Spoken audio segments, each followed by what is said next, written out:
Space, the final frontier. Aye, Captain. You can choose your space with a Serta. Don't cling on to that old mattress. Dual Comfort Serta mattresses let you have softer, firm on the same mattress. Boldly dream like you never dreamed before. Beam on board to the side that's right for you. And at Dodge, set your savings for stunning. Captain, you won't be undersold? Make it so.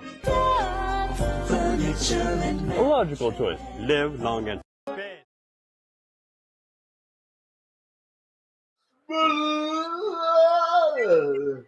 What the world is cooking? I bet you don't have the balance to do this. Ready? Interlock your hands, push down, and look at the bottom of your foot behind you. Right, yeah. So when they came in, I put the hammer back on the fence. Yeah. But I thought they were here because my wife made some oyster stuffing that was really good, honey. You really did it good. Wow. Oh boy. That's how you keep pussy happy. Yeah. It's not what he said when you weren't in the room, Gina, just so you know. What do you call it? Testosterone police. That was me getting handcuffed by Mike as a woman. I'm not a woman. I'm not a woman. So fast, you really got to watch it a few times to capture everything. Yeah.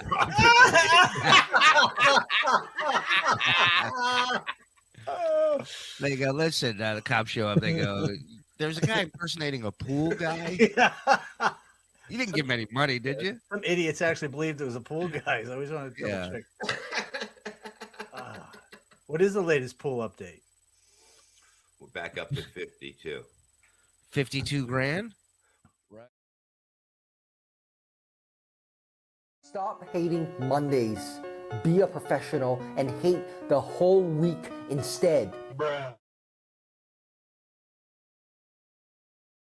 It's Red Squirrel, and it's story time. We have a book today. Who will help Jack off the horse? Jack got himself into a horse high up in the air.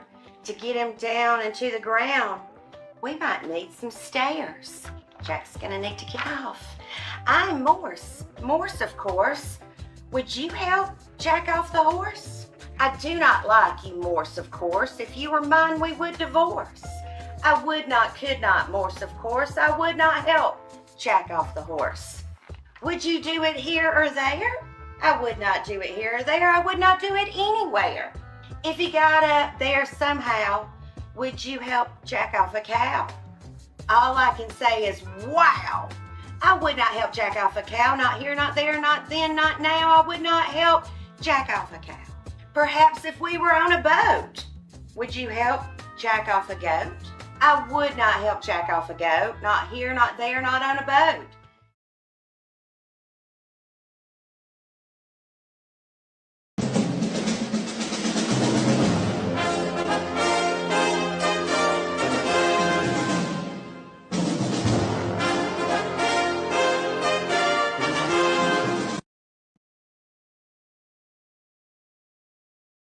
I love meat sticks. Who's with me? Who loves them? Who loves a good meat stick?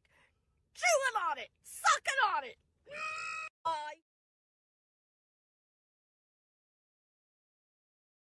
Let's talk about your Cable Ace Award. Let's talk about buttered sausage. Talk about buttered sausage, where it comes from, what it does. Why is it doing what it's doing? Get it out of my face. What about buttered sausage? That's not your jam. It's not your thing. You don't like it? It's not my jam. I don't buy jam. I buy honey, and I kiss it on the lips. Do you feel that?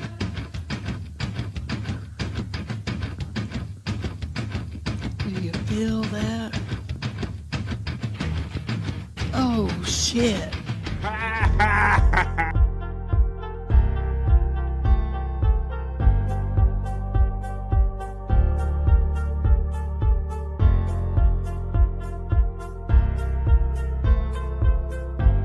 We're doing it.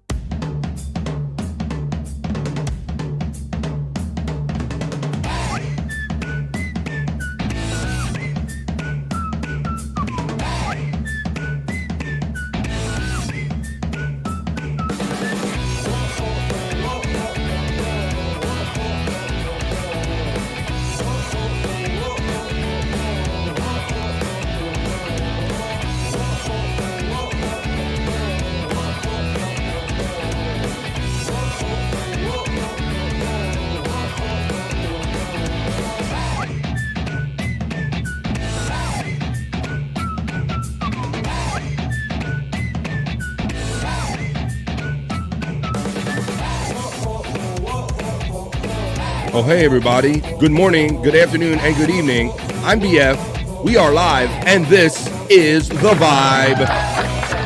It's BF Live, The Vibe 207 to be more specific. How's everybody doing today? It's Tuesday, folks. What's that funny feeling you're having? Nope, it's not a gas or anything. It's just Tuesday, folks. How's everybody doing today on this great Tuesday? It's one of those weird kind of days of the week because it's not exactly the end of the week. It's not Monday. It's not the middle of the week. It's one of those weird days. So what's good in the stream show hood, everybody? What are you doing for the next 3 hours? What are we doing? We're doing it. We are doing it. What are we doing? We are doing BF Live. We create a vibe here every Monday through Friday, 12 to 3 p.m.-ish East, right here. I'm coming to you from on the East Coast of the United States. How's everybody doing tonight? For those of you kind of just jumping in, joining us from over on the Levyverse, what was going on over there? That was some kind of online Zoom AA kind of meeting for boomers over there. I don't know what that was. No, that was really just Tom Gully and Uncle Hack and all the boys hanging out there on the Levyverse. So I trust and hope that you've had a good day, good morning so far. But if you're having a weird day like me, it feels weird, folks. I will admit it to you. It's a Tuesday. It's got a weird vibe to it, but we're here to have a weird vibe together. Let's get through this together, folks. We're going to hang out here for the next 3 hours or so. So what's good? Anybody get any drone sightings since last night? It seems like you can't get away from it. Every time you think that story is dying down, more appearances happen or another government official piped in about the drone stuff and all. But let's hang out today, folks. It's Tuesday. Let's put the date up. I like to frame it. It's Tuesday. I got to tell you, folks, I don't know if you're like me, but I do got a couple more presents to buy. And I got the whole message the other day because typically I'll buy something and say, here, give this to me. She'll buy me something and say, here, you just give this to me for Christmas. But she also wants some stuff that she doesn't know of. So I got to get down to that, folks. So my days are running out on me and the ideas and the days are colliding on me, folks. But let's do it. Let's have fun today until we get to that point now. Let's have fun today because Christmas is coming up. It'd be next week and also let's have fun while we're here today. And what are we going to do to have fun? We're going to do what we always do here. We're going to do the BF Live other news or not so serious news. I like to go over to my news desk and I always gather some good stories for you about what's going on kind of currently. They really isn't so serious, just some odd or different news. We like to do that. We like to tag on our miserable news history moment at the end of it. As we take you back to the days of Bob Levy and the Sirius satellite radio days when he was the news guy. So we'll have a classic movie from the Howard Stern kind of days on here. We'll also have, what are we going to do today? We're going to do Cyke Labs. We'll check the National Day calendar. I might have some content for the ladies. I got all kind of stuff to get to. 3 hours where I like to hang out with chat family and mix all the stuff that I loved growing up with a radio fan. I was a big radio fan growing up. So I like mixing sound effects, segments, and friends, and a chat family, and doing it right here. So we are doing it. Well, there's the work whistle. We're doing it.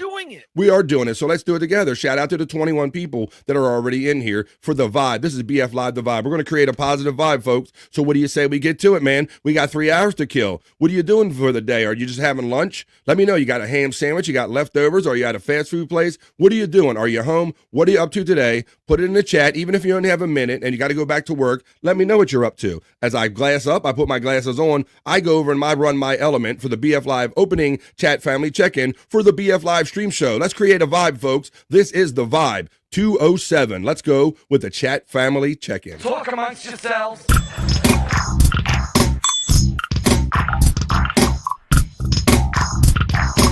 Talk amongst yourselves.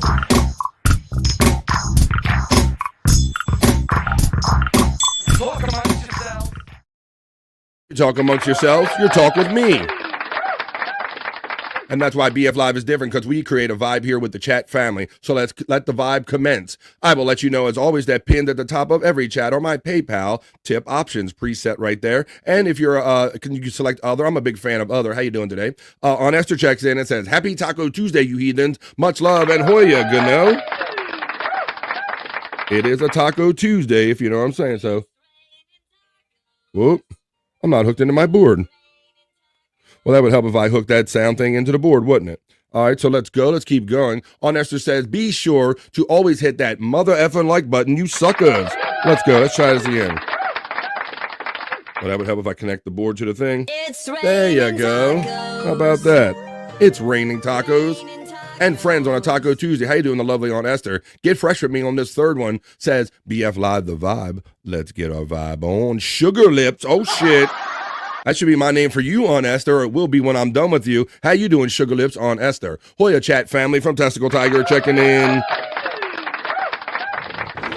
The PCL family checks in. We had a good time.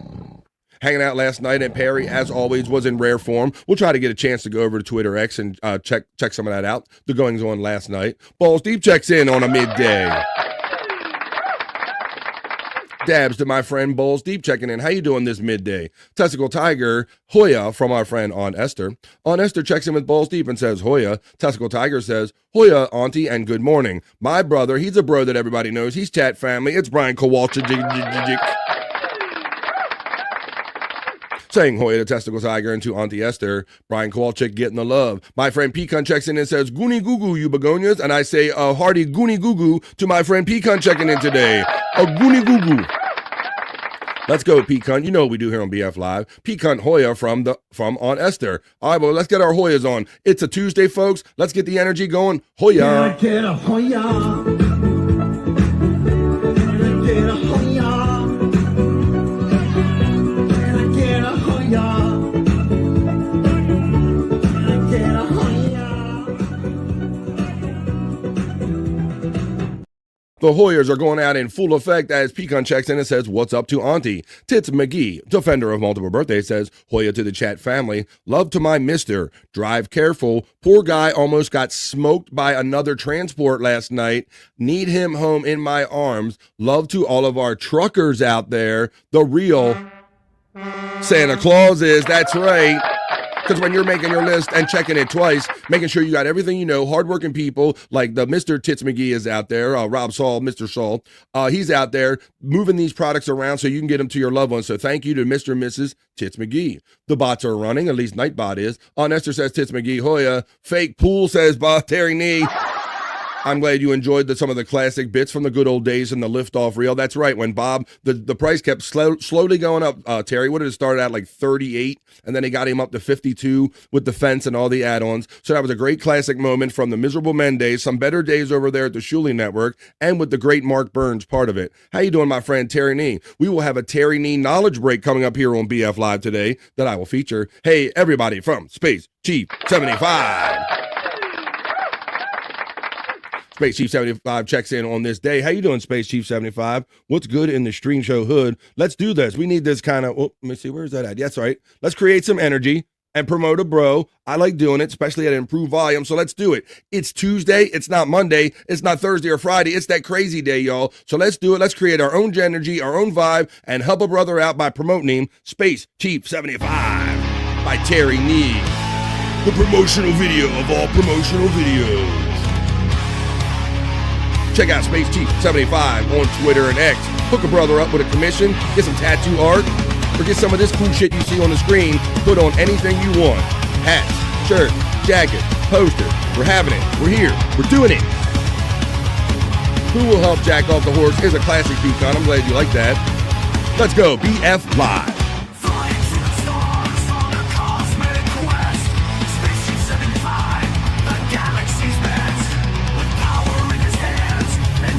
This song is a vibe, people. I love playing it. And I love hooking up a brother, promoting a brother at the same time. 75. Heart so bold, it mesmerizes.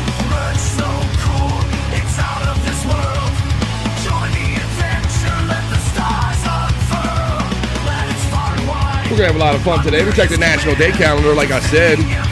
Maybe we'll check with the Solar Death Ray guy. I got some focus group fun. We're going to have some fun with some focus groups today. Got some crushing it. We can watch some shit get crushed. We'll get into a little Perry talk. Art so bold, it mesmerizes. Check out Space Chief 75 on Twitter and X. And thank you, Terry Nee, for that jam. We love that. We love people helping each other out in this community. And it's a vibe. So there we go. Auntie Esther, always great to see you, says Tits McGee. Space Chief 75. Hoya from Aunt Esther. Space Chief gives the love right back to Aunt Esther. The Reverend Wild Bill checks in from the ATL and he says Hoya. But I can know what he really meant.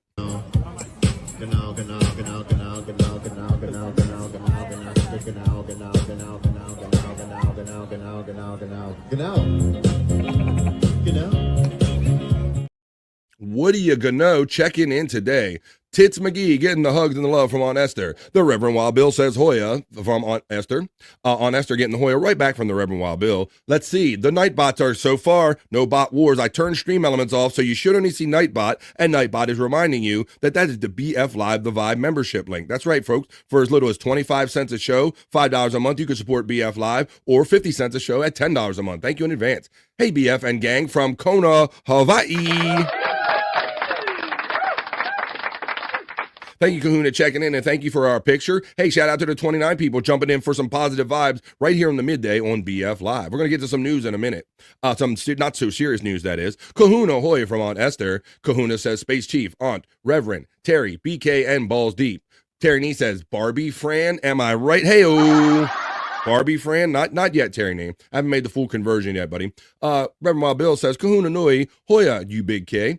Hi to the regular, says Jerry Lahane. A long time chat family bro. Checking in for some positive vibes on BF Vibe, Live The Vibe. Chunk Squad checks in, says, yo, everyone. On Esther, Homeboy, Space Chief, Rev Wild Bill, Kahuna, Testicle Tiger, Peacunt, Tits McGee, and everyone I missed, I'm eating butter and sausage. Let's talk about buttered sausage. That's right. That's a reference from the opening liftoff reel from, yeah, that was funny. And the irregular, says Jerry Lahane. Jerry is getting the shout-out love from Chunk Squad. Balls Deep, sorry for the misspelling, says Kahuna Noi. Chunk Squad is applauding. He's ready to go. He's bricked up. Jerry Lahane, Hoya from Aunt Esther. There's the bricked up right here. There he is. I knew he was bricked up. He didn't have to tell me. I could feel it. You know what else I can feel? I can feel that BF Live The Vibe goes worldwide because of this guy, Dang Lizard. What's up? Taking the vibe worldwide with our friend Dang Lizard checking in today. How you doing, Dang Lizard? Esther getting the love from Jerry Lahane. Chunk Squad, Hoya from the Reverend Wild Bill. Chunk Squad getting the Hoya from Aunt Esther. Chunk and Jerry from Kahuna. Bones Chunk family from Testicle Tiger. Dang Lizard gets the love from Kahuna Nui. Dang Lizard gets the love from Aunt Esther. Chunk Squad and checks in and says, oh man, tacos, yum. Much better than butter and sausage. Sean Riggle checks in while everyone is preoccupied saying hi to each other, and Hoya, remember that pee is in fact stored in the balls. There you go. That's his famous line. How you doing? That's a more you know. From Sean Riggle. Let's all make sure we say hello to Sean Riggle as he checks in today. How you doing, Sean Riggle, on this Tuesday, my friend? Jerry Lahane asks, how does a jackrabbit get off a horse? I don't know. How does a jackrabbit get off a horse? It's almost like the gay monkey question. Bobby Nick checks in with a Hoya. What's up, Bobby Nick? Chunk Squad says, dang lizard dude, and he's bricked up. Call Scott, says our friend Jerry Lahane. Scott! There he is. He's kind of MIA. Now, wait a minute. Now, I turned... Now, get this shit. Wow, this is amazing. These bots are literally... We are in the AI realm, folks. I really don't know what's going on with all these bots. I turned Stream Elements off, yet Stream Elements bot is letting me know that the most generous Reverend Wild Bill just tipped me, moi, the show, BF Live, $6. Whoa. I turned the Stream Elements bot off. I don't know. These bots, you want them to work, and then as soon as you replace them, then all of a sudden they want to work. To send monkeys, says Jerry Lahane. Sean Riggle getting the Hoya from Aunt Esther. Thank you for that, Reverend Wild Bill. Nice surprise. Both you and the bot. Bobby Nick Hoya from the Reverend Wild Bill. Bobby Nick with the Canadian flag Hoya from Aunt Esther. Dirky Threads is getting the birch is going out there with that link. Jerry Lahane says, always wear your internet helmet or you could end up like Gary Busey, right? You got to wear that internet helmet for sure. Where's my favorites with my sound here? There they go. Right here. Look at this. There he is. That's the Busey helmet. Hey, would you do like my friend Jerry Lahane says? Could you like, speed up, or subscribe? Whatever speed up is.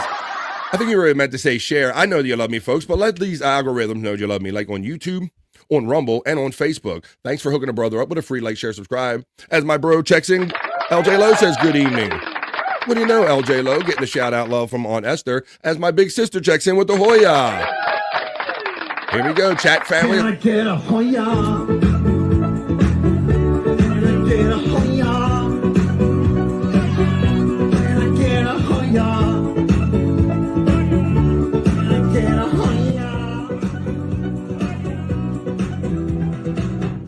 What's up, Big Sis? Thanks for checking in on this Tuesday. We're having a Tuesday here. Sometimes Tuesdays are weirder than Monday because Monday, you kind of know it's coming and it's going to be a weird day. But this whole Tuesday thing, it's not exactly the middle of the week and it's not exactly a Monday, but it's a neutral day. We're going to get through it together. Hey, Kahuna from Space Chief 75. LJ Lowe says, on Esther Hoya to my friend. On Esther gives the love to my sister, Kathy. Exactly, says the Reverend Wild Bill. Thank you, man.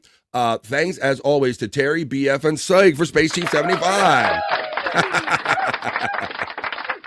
Testicle Tiger says, rest in peace, Stream Elements bot. Yeah, Testicle, I just turned that bot off last night. I figured if Nightbot won, I was just going to let Nightbot be the dominant, and now it's working right. So who can figure this stuff out, Testicle Tiger? Chunk Squad is getting the love from Space Chief 75. Peacunt is getting the suit from giving the love to Chunk. Flex 316 checking in from Down Under.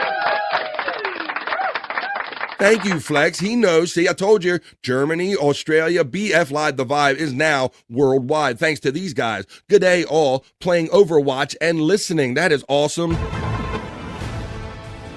That's awesome as shit.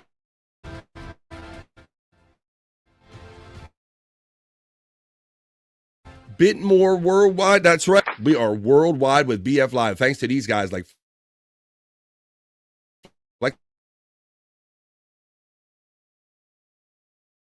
316 and Dang Lizard. Hey, Flex checking in from Kahuna Flex 316, Flex 316. Dang Lizard checks in and says, Mike Morse is a nice guy. He would help Jack off the horse. He probably, oh, he's doing it right now. He's doing it right now. Oh, shit. Well, wonder what the horses think about it. Let's see if I can find the horse signal. All right, here we go. Oh, he's running away. He don't like it too much. I want to thank my friend, the Reverend Wild Bill, who's enjoying BF Live The Vibe from Rumble today. From Rumble. Thank you. Flex 316 checks in with his 2-month member and says, BF Hoya, bro. And to that, I say to my friend, Flex 316, Hoya. Get a Hoya. Get a Hoya. Get a Hoya.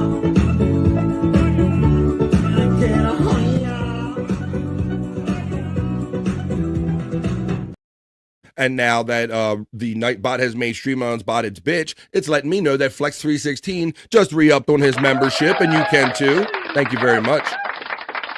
Hoya folks from Skold checking in, from Sko checking in. A Hoya from the Red Wild Bill also watching on Facebook. He's all over the place. That is very true that Flex 316 has been here longer than 3 months. Maybe the automatic memberships didn't roll over properly. I'm sorry you're not counted for, but I know, and we all know that you're a chat family much longer than this whole member thing has been around. Thank you, Flex. You've been around before I even had memberships, buddy. Good day, Kahuna Noi from Flex 316. My sister shouts out Auntie, and Flex 316 says, your bots are confused.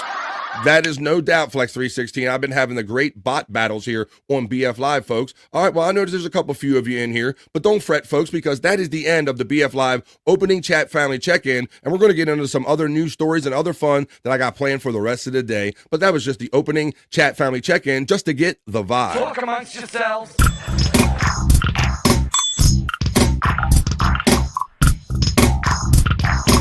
Talk amongst yourselves.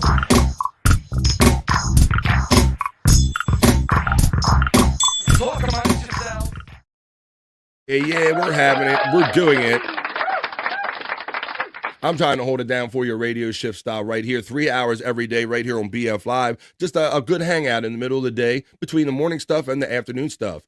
Your bots are confused. Slap intro. You like slap intro? You like that? Testicle Tiger says, not to toot my own horn or anything, but I was BF's first member. I believe you were. That is right, Testicle Tiger. That is awesome. This greater chat family that I've become a part of and welcomed into is just an amazing thing. And Testicle Tiger was like my first legit member. Here's see, Reverend Wild Bill, it says he's a new member, but you've been around. You're just like Tan Mom.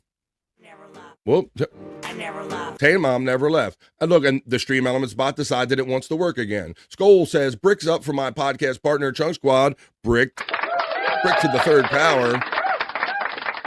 Flex 316 checking in from Down Under lets us know he's so loyal to the game that it is 4:27 a.m. in Australia, Down Under. So he's like, come on, BF.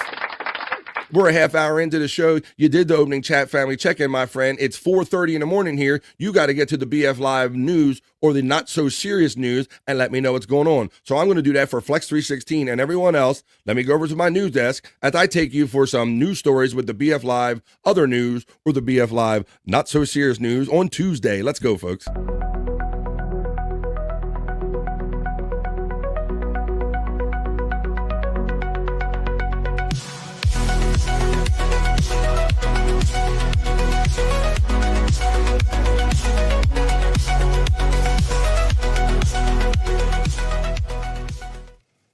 Hey, I'm over here now. Some people like Pete Cunn like to call this the Bobby Cronkite segment, but this is my segment called BF Live, the other news or not so serious news, because I know you know where to go for all the doom and gloom news, folks, but I know that there's other cool or interesting things happening out there that isn't like the end of the world. So that's what I like to do here on BF Live, other news or the not so serious news. So let's look at the couple stories I have for you. Just some kind of just general knowledge kind of stuff, fun stuff. Let's go. In my first story of BF Live, other news or not so serious news, much like McDonald's, I told you a couple of months ago that they're doing a drink only kind of concept. I think it's called Cosmos or something like that. McDonald's is doing, because drinks, there's millions of dollars in the drink game with Starbucks and Dunkin' and of the alike. But Taco Bell is now jumping into the drink game. Taco Bell's new concept shop is here, and it has nothing to do with tacos. That's right, folks. This is all drink oriented because there's so much money. There's so much money involved in the drinks. I want to acknowledge real quick as we're moving on here that Terry Nee also gave me $10. Thank you, guys. Thank you. Thank you, Terry Nee, and thank you, Wild Bill, for keeping the vibe alive and financing the vibe. I appreciate you guys. The vibe is alive. Right, Taco Bell, right here, folks. Nothing to do with tacos. Taco Bell is ready to serve you something new. On December 9th, the fast food giant held an opening in Chula Vista, California for its all-new beverage-forward concept shop called Live Mas Cafe. Developed in partnership with Diversified Restaurant Group, one of the largest franchisees, the cafe's menu includes chillers that include special drinks like churro chiller, agua frescas, and specialty coffee. According to the Today Show today, the menu also includes specials like the Cinna Vanilla Coffee Churro Chiller or the Cinnabon Caramel Iced or Hot Coffee, Vanilla Cream Iced or Hot Coffee, and Limonade Iced Tea. It goes on to say that this isn't just a menu update message, it's a movement, S.G. Ellison, the CEO of Diversified Restaurant Groups, added in a statement.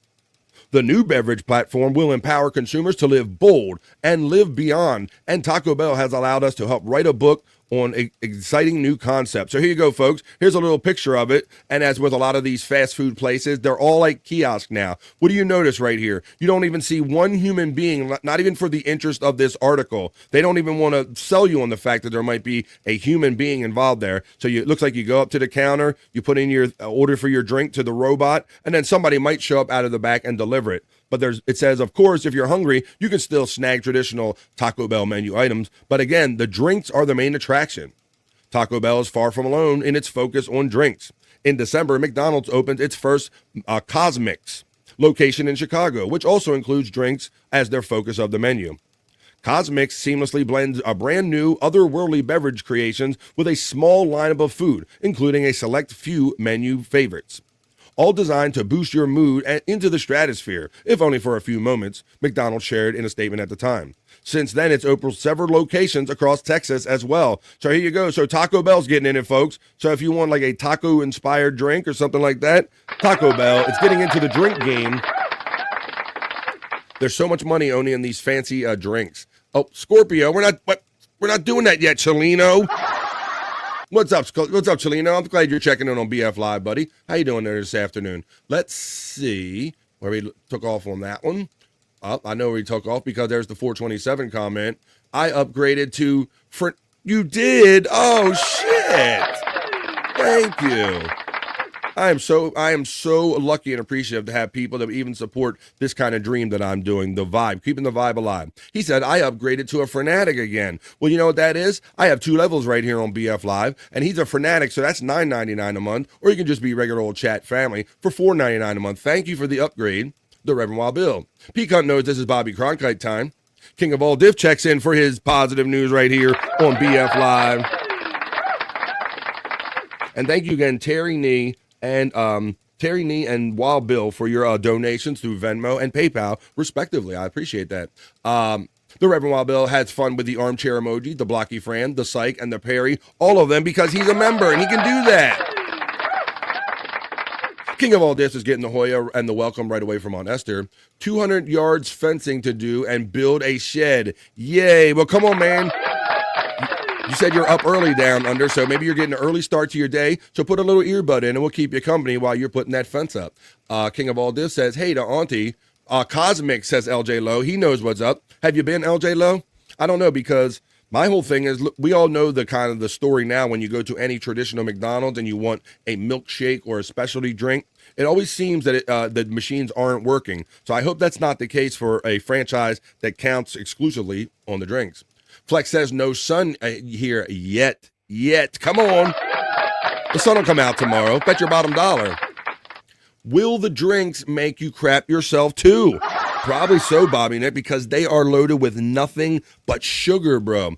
Have you ever seen one of those breakdowns where the guy just takes all the sugar of a drink and he goes in the fast food place and he just pours raw sugar in a cup? And it was like 2/3 of a cup of sugar. Baja Blast Bar says our friend Skull checking here. Baja Blast. A churro and a Baja Blast. King of all diffs is getting the love from Kahuna. So water, coffee, basically.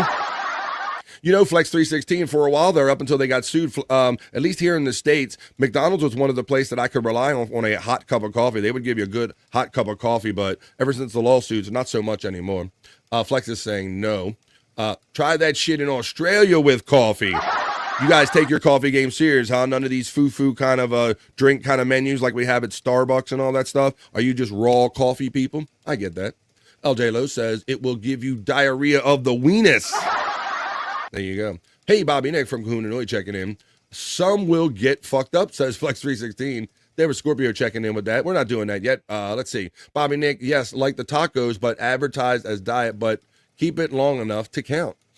The Red Mall Bill says, no human involvement. Maybe my order will be right for once at Taco Hill. Taco Hill. A $5 billion business here, says Flex 316, talking about just the beverages alone. So these companies and these business people are well aware of that there's $5 billion pool of money out there, and they want in on it a little bit, selling them drinks. Pecan says Taco Bell and coffee, not a good idea for your stomach or the toilet. I tend to agree. I tend to agree with that. But there's some people that can take all those mixes of stuff. But I guess if you just want the coffee, let me check. What's going on here? There it is. Flex is letting us know it's just in one state. Testicle Tiger says, I do not want taco-inspired drinks. Nightbot is running my link tree right there if you want all my social media links. RBW, the Frenetic. That's right, I believe Terry Nee is a Frenetic too. If I'm not mistaken. I haven't checked in a while. Hey, Tits McGee, defender of multiple birthdays, from Bobby Nick. Nope, I want to say that there were only Minnesota or Illinois to start. Terry Nee says, have a brand new earbuds from Black Friday. Lost right one outside immediately.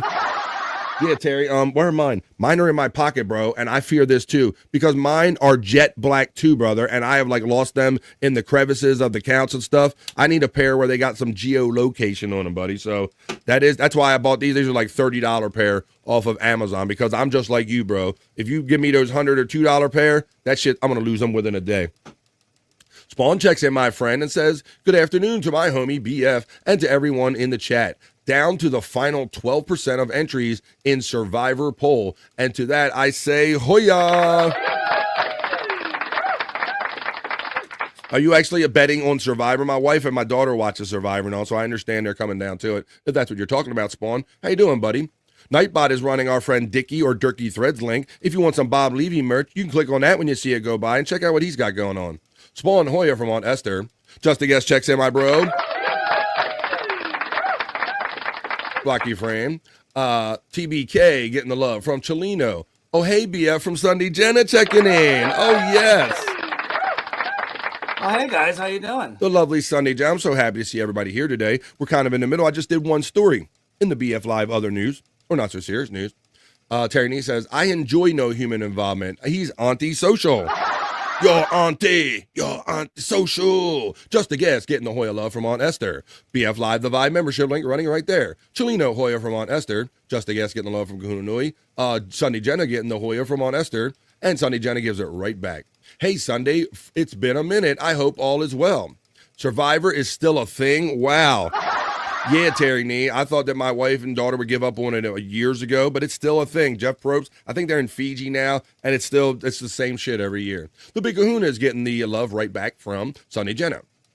Skoll says, some scum sucker stole my $30 earbuds out of my truck a couple months ago. Who steals used earbuds? Right, bro, because the first thing you got to do is you got to evaluate the level of cheese that's on them, because you know how these things get. They get kind of personal, if you know what I mean. So, yeah, who does that? Chelino getting those shout-out from Auntie, giving it to Auntie E. And Spald says, the NFL Survivor poll, 6,087 entries, and it's down. He's down to 778, buddy. Is that for, like, most wins or something? Well, good luck to my gambling friend Spawn as I continue with another story for BF Live. Shout out to my friend Wendy. I did throw the link out to Wendy today. Truth be told, but she don't always get up at this time of the day, because this next article reminded me of our friend Wendy Pack from back in the days of the Howard Stern Show, and you'll see why in a second. Dumpster diver saves $20,000 on Christmas gifts, decor from trash over the holiday season. It's my favorite time going. So let's see. So those of you who are deep cut fans with Wendy Pack, hey baby, how's it going? So those of you who are deep cut fans of Wendy Pack from the Howard Stern days know that she was famously went dumpster diving. Even when Howard was giving her plenty of status and money and events and stuff, Wendy always had this notion or need to go in these dumpsters. And she was playing the scratch off, she was going to the dumpster, she was going to McDonald's. It was like a whole thing, like a whole part of the day. Well, here's another dumpster diver right here. This dumpster diver says, for Melanie Diaz, the magic of Christmas doesn't come from shiny store shelves or online shopping. It's found in dumpsters. The dumpster diver has saved around $20,000 by retrieving gifts and decor from trash cans, including wreaths from Michaels and toys from TJ Maxx. Would you know or care if you got a toy from this dumpster? The 22-year-old Tampa, Florida resident has spent the last 2 years dumpster diving in December and January, uncovering discarded holiday treasures that would otherwise go to waste. Let's see, $20,000. Look, she's in the act. She's like pulling a tree out. Diaz hauls a still useful tree from a dumpster. It's my favorite time of the year going dumpster diving on Christmas because they start throwing out a lot of Christmas stuff, Diaz says. Look, there's a pillow. So she's got pillows with tags on them. I love saving everything so I can put it in my house and decorate it for next year. Frequenting the dumpsters behind popular retailers like TJ Maxx, Burlington, Michaels, Joann Stores, Pop Shelf, and Home Goods, she has uncovered a jackpot of holiday items. Some of her biggest discoveries happen at the start of the year when stores begin clearing out their leftover holiday inventory. My biggest finds are in January, Diaz explained. I went dumpster diving to the TJ Maxx store and I found a lot. The dumpster was full to the top. From 10 wreaths salvaged from Michaels worth approximately $400 to $500 Christmas trees, Diaz has curated a festive collection. She also retrieved puzzles and dog toys from TJ Maxx, saving around $200 each, and countless other holiday staples, including ornaments and stockings. Look, she has like brand new holiday-themed Play-Doh right here. So look, this girl is doing her damn thing. The abundance was so overwhelming, Diaz had to enlist help. I even had to bring my family to help me because it was too much, she recalled. I remember we took everything into cars, and the next day, we did a garage sale. We also kept most of this stuff. It was incredible. Her discoveries include festive shirts and kitchenware, too. I found Christmas trees before, Christmas ornaments, and in general, Christmas decor. So there you go. You get the idea, folks. $20,000 from dumpster diving. A woman after Wendy Pack's own heart right there. Let's see what everybody's saying about dumpster diving, and then we'll get on with the next story I have for you on the BF Live Other News or Not So Serious News. Let's see. It's been a minute. We got that one. On to E. We got that one. Oh, let's see. Cyke Labs is running. Nightbots is running Cyke Labs link and Durkee Threads. Perry's Homeless Hottie.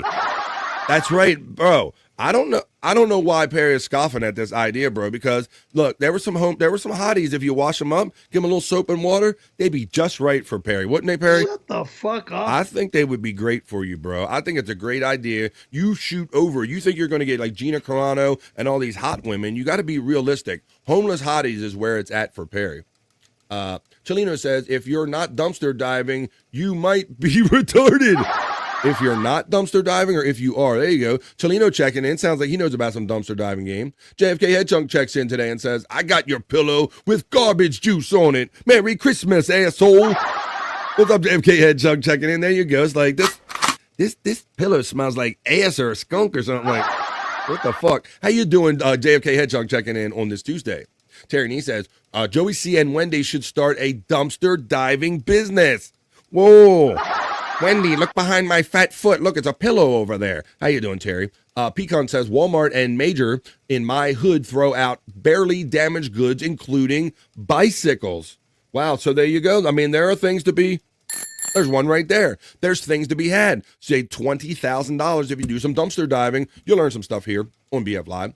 Perry would kill at the villages in Florida, says Terry Nee. What do you carry? He's never going to. Shut the fuck up. He's never going to Florida, Terry Nee, if you ask him. But let's continue on with the BF Live other news, or not so serious news.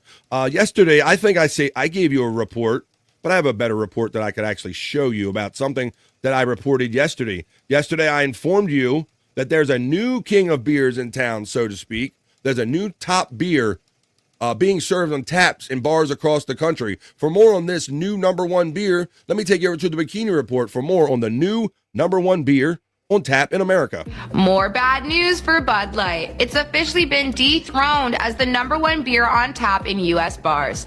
That title is now held by Michelob Ultra. Bud Light had been the biggest selling beer on tap for years, but its dominance has been slowly shrinking since last year's disastrous Instagram sponsorship with trans influencer Dylan Mulvaney. If you recall, that triggered a boycott that finally helped end Bud Light's reign. The boycott saw conservative Americans move away from Bud Light, and some bars even took that brew out of their tap rotations entirely. But Bud Light's corporate ownership, Anheuser-Busch, InBev, isn't losing too much sleep over this, because it also owns Michelob Ultra. What do you think of Bud Light's demise? We'd also like to know what your brew of choice is when you're out and about. Let us know in the comments, and be sure to follow the Bikini Report for more daily headlines. Thank you, Bikini Report, for that new report on the new #1 beer. So, I've heard it around. I guess maybe I didn't think that there was anything behind it, but the backlash that Bud Light got for having that influencer, they said there was a big conservative backlash, and I guess it was so much so to a degree that they started taking it out of bars, and they started putting like kind of Mick Ultra in their place. So it's no real loss for the InBev company Anheuser-Busch. It's just one of their beers got shifted for another one as the #1. So it's truly no loss to them. It's just a matter of kind of passing ships, if you will. Spawn says Jake should start doing an after-school special with Corn Diff and Scott. I would give a generous donation to make that come to fruition. Well, Spawn, it's hard to get to Jake to control Jake or do anything kind of with any regularity or consistency, but I don't disagree with that. Testicle Tiger says, keep my Queen Wendy away from Joey C. You're not wrong about that one. That would be a bad mix. She would probably straighten Joey C out. She needs a bone in her nose, says JFK Headchunk. Oh, no, she was a little mixed there, so maybe she got the white girl nose. Maybe so. Let's see. Chelino is laughing, which is a good thing. Terrible bikini girl, says Aunt Esther. Whoa, we got the grumpy ones today. We got a bad, terrible bikini girl.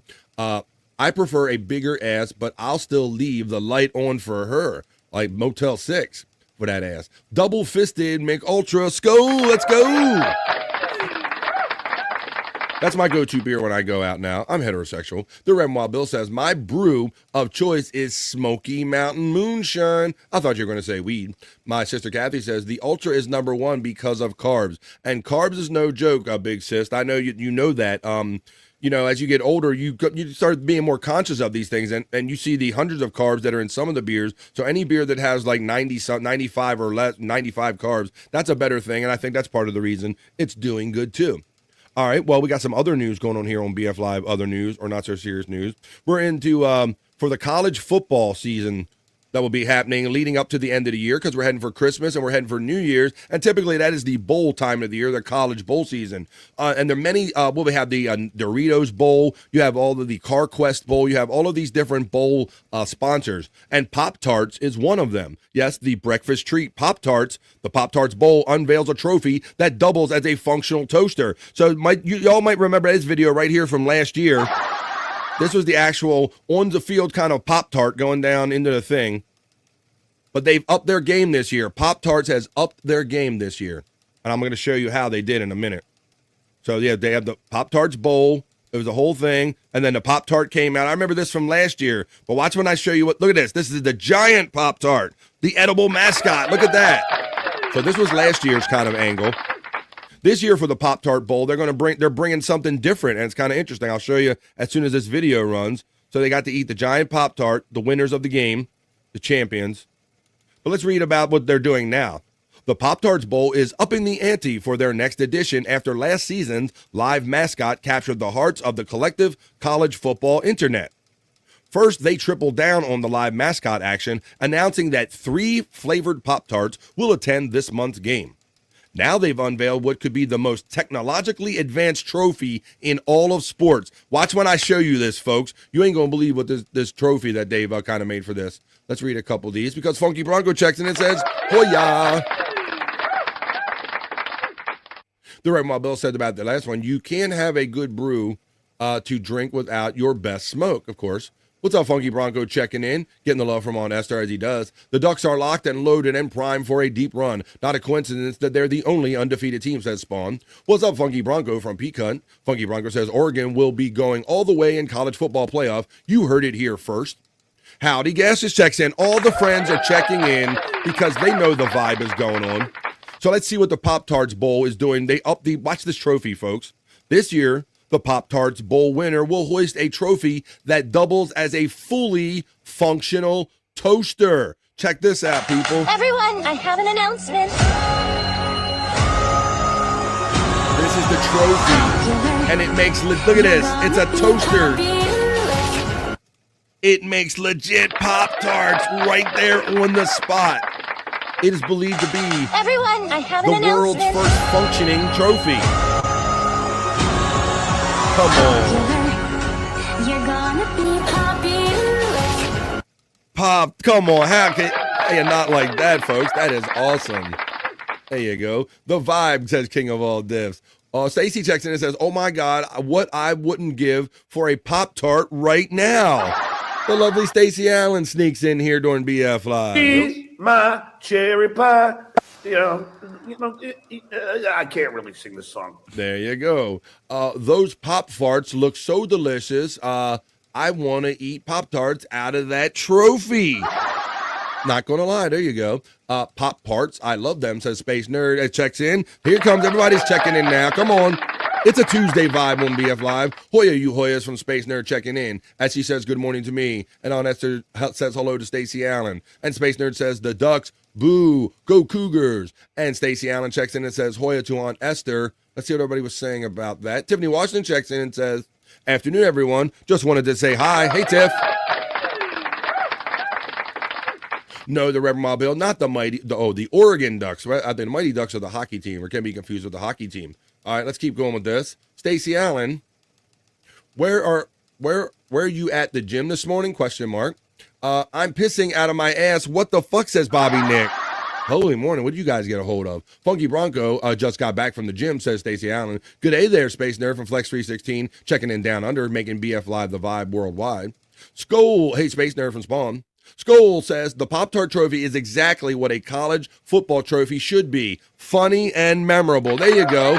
They're not taking it with all this. We're like the Super Bowl or it's big business or anything. They're having fun.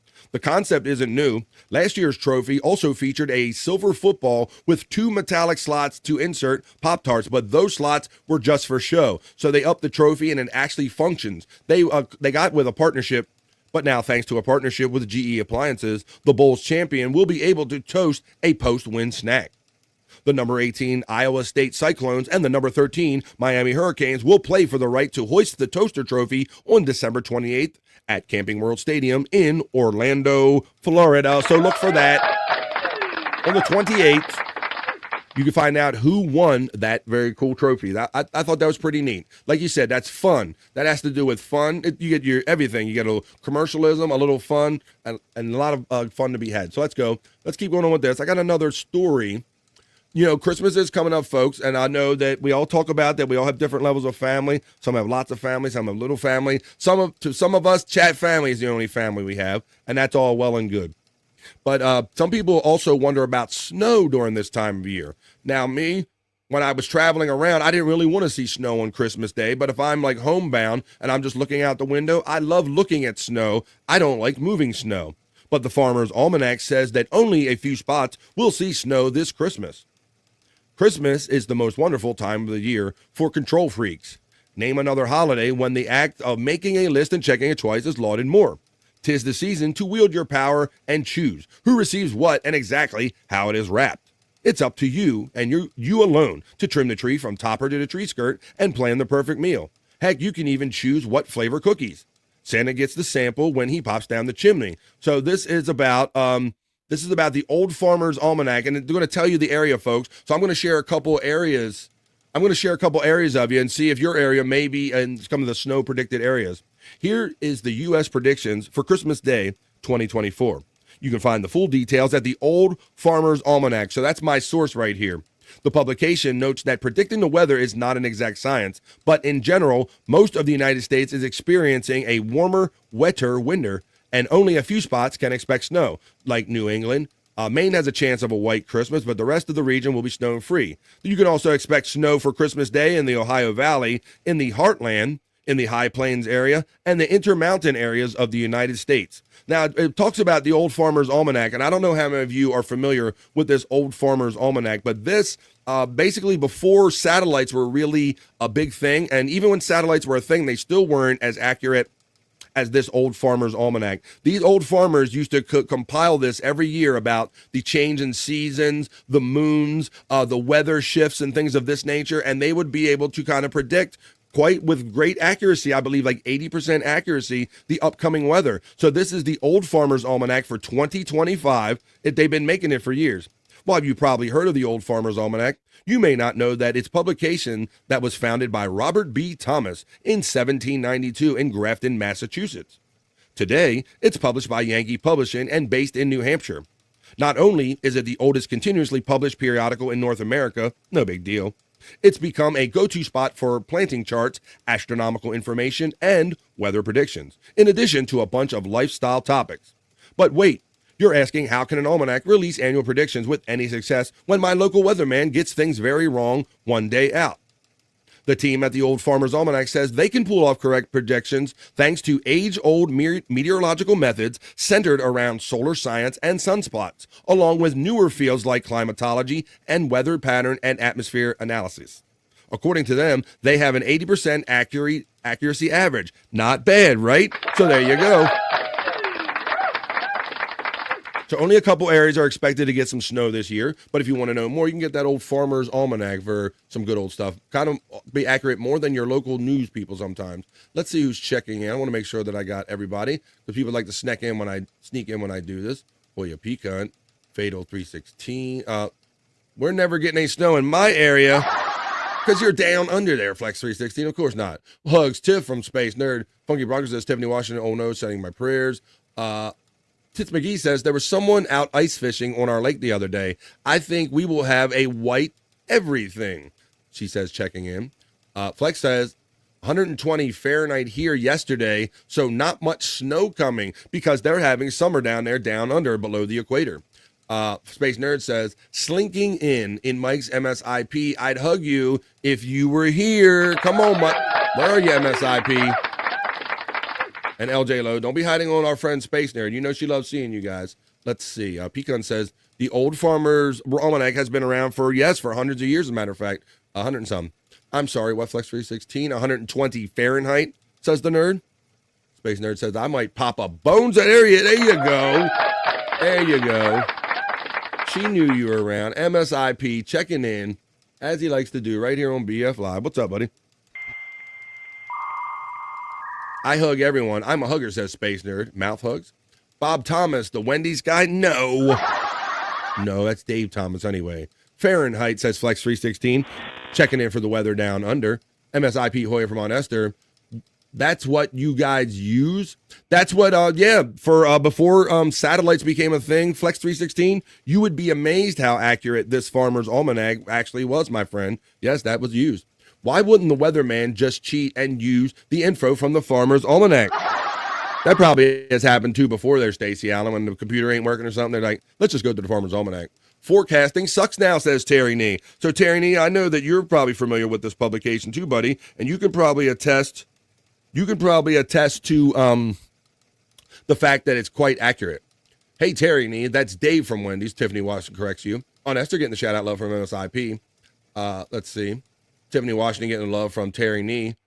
Let's see, a tad warmer. LJ isn't here yet, says Space Nerd. It's 78 Fahrenheit here in Central Texas. Let's see. Highs in the 20s coming this Sunday. Yeah, Terry Nee, we're on the East Coast of the United States. We're having an unseasonably kind of warm day. It's 58 degrees currently where I'm at on the East Coast, Terry Nee. So I think we're literally going to have one warm day, but and then it'll just go back to being cold. So we have to enjoy this day. My nuts would roast in that weather, says Funky Bronco. LJ Lowe is here. Space Nerd, you better believe I'm here. Hey, a friendo. See, this is the chat family. This is the vibe. What? Good to see you. LJ Lowe says, Space Nerd, I've been around in chat just working at the same time being a lurker. Stacey Allen lets us know that it's a balmy 62 degrees in New York City, checking in with the weather. And there's LJ Lowe. And Flex says, we use Celsius. Well, you got to do the conversions for us because we're dumb Americans and we can't do that ourselves. But what we can do ourselves is stories in the BF Live, other news, or not so serious news. Let's see. We just got done talking about cities. We got done talking about Flex being in Australia and places around the world. What about the most fun places in America, folks? What would you think? Maybe this one would come to you a lot of your minds. The city ranked as the most fun in the U.S. has everything party people could want. You guessed it, folks. If you guessed Vegas, you're right. It's Las Vegas. Vacationers looking for a good time hit the jackpot with Las Vegas. Wallet Hub looked at more than 180 cities in America to find the ones with the most fun yet cost-effective activities based on 65 relevant metrics across 3 dimensions: entertainment, recreation, nightlight, and parties. Isn't that 4? Wait a minute. Recreation, entertainment, recreation. That's 4, but okay. And cost. It's actually 5, but all right, but I'm not going to pick apart their report too much. According to the findings, though, Las Vegas, Nevada was named the most fun overall in the U.S. The city was the only number 1 in the study where public drinking is allowed in most places, as well as the largest number of casinos in the country. That's kind of more of an obvious one. Wait a minute. Rochester, New York seems fun, says Terry Nee. Says only Terry Nee. Let's see. Space Nerd says, Flex 316, I do appreciate converting to Fahrenheit, but I practice converting with Celsius. There you go. Space Nerd checking in and lets us know at the Pacific Northwest, it's raining and it's low in the 40s and cold. Houston Strip Club is the most fun, says King of All Diffs. Oh. Next to the stage. LOL, that's hot. Stacy says, the report probably came from the bikini chicks, and that's why it doesn't add up. Really? You weren't even here for the bikini chicks, and you're just slinging mud at them? Oh, my goodness, Stacy. What are you doing, girl? MSIP checks in. Whoa. Mike's shitty internet provider just gifted BF Live Family 5. Thanks, MSIP, for extending the chat family and keeping the vibe alive and growing. I will let you know, or Stream Elements Bot will let you know, that MSIP caught one of their own sponsorships. That basically never happens. I will let you know that Andy from Ontario, my bro, just caught one. Oh, hey guys, how you doing? There you go. He caught one, as well as Carlos Gomez. And the heat just started, as well as Mad Dog, and our friend New Girl caught one. Thank you, MSIP. I love you guys, man. Thank you for giving me a place to do this show. I love and appreciate you guys so much. Let's see. Yup. Let's see. How hot is it getting? Ha, ha, ha. We're caught up with the chats as we continue on with this story. Let me show you some of the other cities, because maybe not everybody's near Vegas, or maybe people want a city that's other than Vegas, BF. What's fun? Well, I'll let you know that the second most fun city is Orlando, Florida. home to the most amusement parks in the nation, such as Walt Disney World and Universal Studios. Orlando also ranked 5th as one of the best cities for soccer fans. I'm not sure why that's relevant. And if you're not into touristy attractions, the city also ranks as one of the top cities for spas, performing arts, arcades, pool halls, and lounges. Who knew all about those other things other than the amusement parks about Orlando? Miami, Florida is the 3rd most fun city, known for its beaches and water activities, leading the country in fishing facilities, marinas, boat tours, and water sports. It is also ranked one of the best cities with affordable restaurants available with at least a 4.5-star rating. Here's some of the other cities, folks. So there's the ranking right here. You have Las Vegas at number 1. Orlando, Florida is ranked number 2 most fun city, with Miami, Florida coming in 3rd, Atlanta, Georgia coming as the 4th most fun city, and New Orleans, Louisiana. Whoo, boy. I guarantee. And some of the also-rans are Austin, Texas, San Francisco, Chicago, Houston, Texas, New York City, Fort Lauderdale, Florida, St. Louis, Missouri, Denver, Colorado, Portland, Oregon, and Cincinnati, Ohio. So if you want to have some fun, folks, there are the 15 most fun cities ranked by Wallet Hub right here on BF Live as we continue on with the BF Live other news or not so serious news. Let's see what everybody's saying about that story, and then we'll continue on. Let's see. Just got 3 new air conditioners. That's how hot it is down under. Wow, you got a hot one down there. Oh, no. Wow, Flex. You never know who might need a 4th, as Flex. Skull, Orlando. Perry's moving there on 5/25/25. Is that true, Perry? Shut the fuck up. Well, Skull seems to think that it's true. I didn't say it. Flex 316 is looking with the hot eyes, the heat. Florida is pretty great, says Sunday Jenna. Nope. Oh, hey guys, how you doing? Pretty good. Let's see. Smash Mouth. All right. Terry Nee says Fort Lauderdale is better than Miami. New Orleans is my favorite, says our friend Stacey Allen checking in. LJ Lowe says I fucking hate Denver. It's a shithole.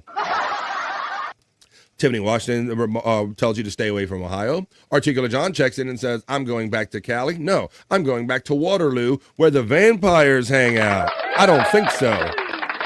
I'm going back to water. No, that don't work. How you doing, Articulate John, sneaking in here on a Tuesday on BF Live? Sunday Jenna, good day there from Flex 316, checking in from that's hot down under. And Jenna is giving the love right back and saying good day to our friend Flex. All right, folks. Well, I got you through what we call the BF Live other news or not so serious news stories, some regular stories. But you know what it's time for. If you're a regular here, it's time for the BF Live Miserable News History. This is where we take you back in time, our little BF Live, the Vibe Time Machine. We take you back to the fun days of Sirius Satellite Radio, the origin, if you will, with Bob Levy and the boys doing the Miserable Men Show on the Sirius Satellite Radio. And it's Bob, it's Shuley, it's all the guys. Bob Levy was the news guy. They did the Miserable Men Show. So we take you back in our time machine. This is Bob Levy reads the news from the Miserable Men Show from November 9th in the year of 2008. That's where we're going, folks. November 9th, 2008. Miserable news history. And what we like to do here on BF Live when we listen back to these fun newscasts is when you hear Bob mispronounce something, you type it in the chat the way you thought you heard it. Ready, folks? Hang on tight. Here we go as we take you on a ride for our miserable news history right here on The Vibe. And now, from the Miserable Men newsroom at the Sirius Satellite Building in New York City, it's the Miserable Men News with your anchorman, Bob Levy. I had cock. Me, Bob Levy, me give news, me give bad news, me give news, me give all news, fire bad. Fire bad. Ultra nationalist shuffle with police in Moscow. Ultra nationalistics and anti-immigrants activists tossed smoke grenades and scuffled with riot police in Moscow on Tuesday as authorities broke up an unauthorized demonstration on the new holiday to mark Russia's national unity. The demonstrators, most of whom expose racist or fascistic ideology against non-Russians, defied a government ban by unsanctioned marches to celebrate National Unity Day. A holiday created in 2005 to replace the traditional celebration of the 1917 Bolshevik Revolution. Doctors fight malaria outbreak in eastern Congo. Kabaidi, Congo. Doctors struggle Sunday to contain an outbreak of malaria in sprawling refugee camp near Congo's eastern provincial capital of Goma. As renewed fighting ignited, fears that the patients could scatter and launch an epidemic.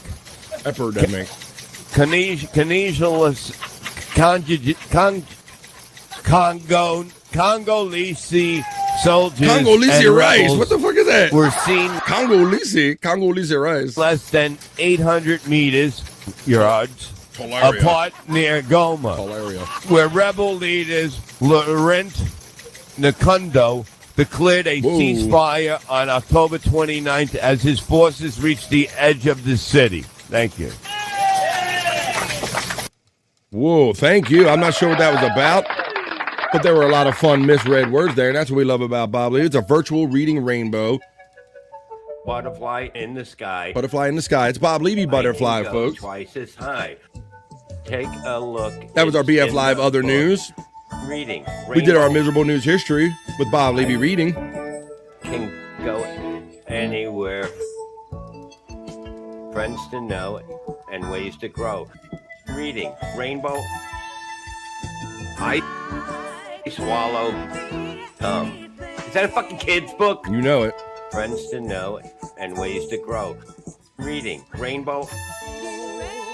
Reading. Rainbow. Reading. Rainbow. I'm reading. I'm swimming. I'm a bat in the pool. Look at me go. Levy is such a stupid name.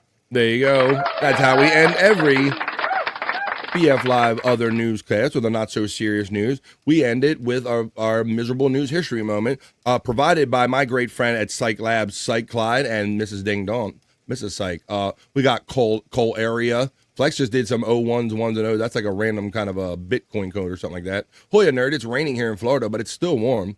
Funky Bronco says, so Levy was basically talking about Russia making a new holiday for October Revolution. The hell if I know. You got a lot more than me and anybody else out of that. We got Gomer. We got Shitty out of that. Let's see. Bob needs to do recordings for audiobooks. That would be gold. I don't know if it would be gold today like it was back in these days where he had like a help with chemical.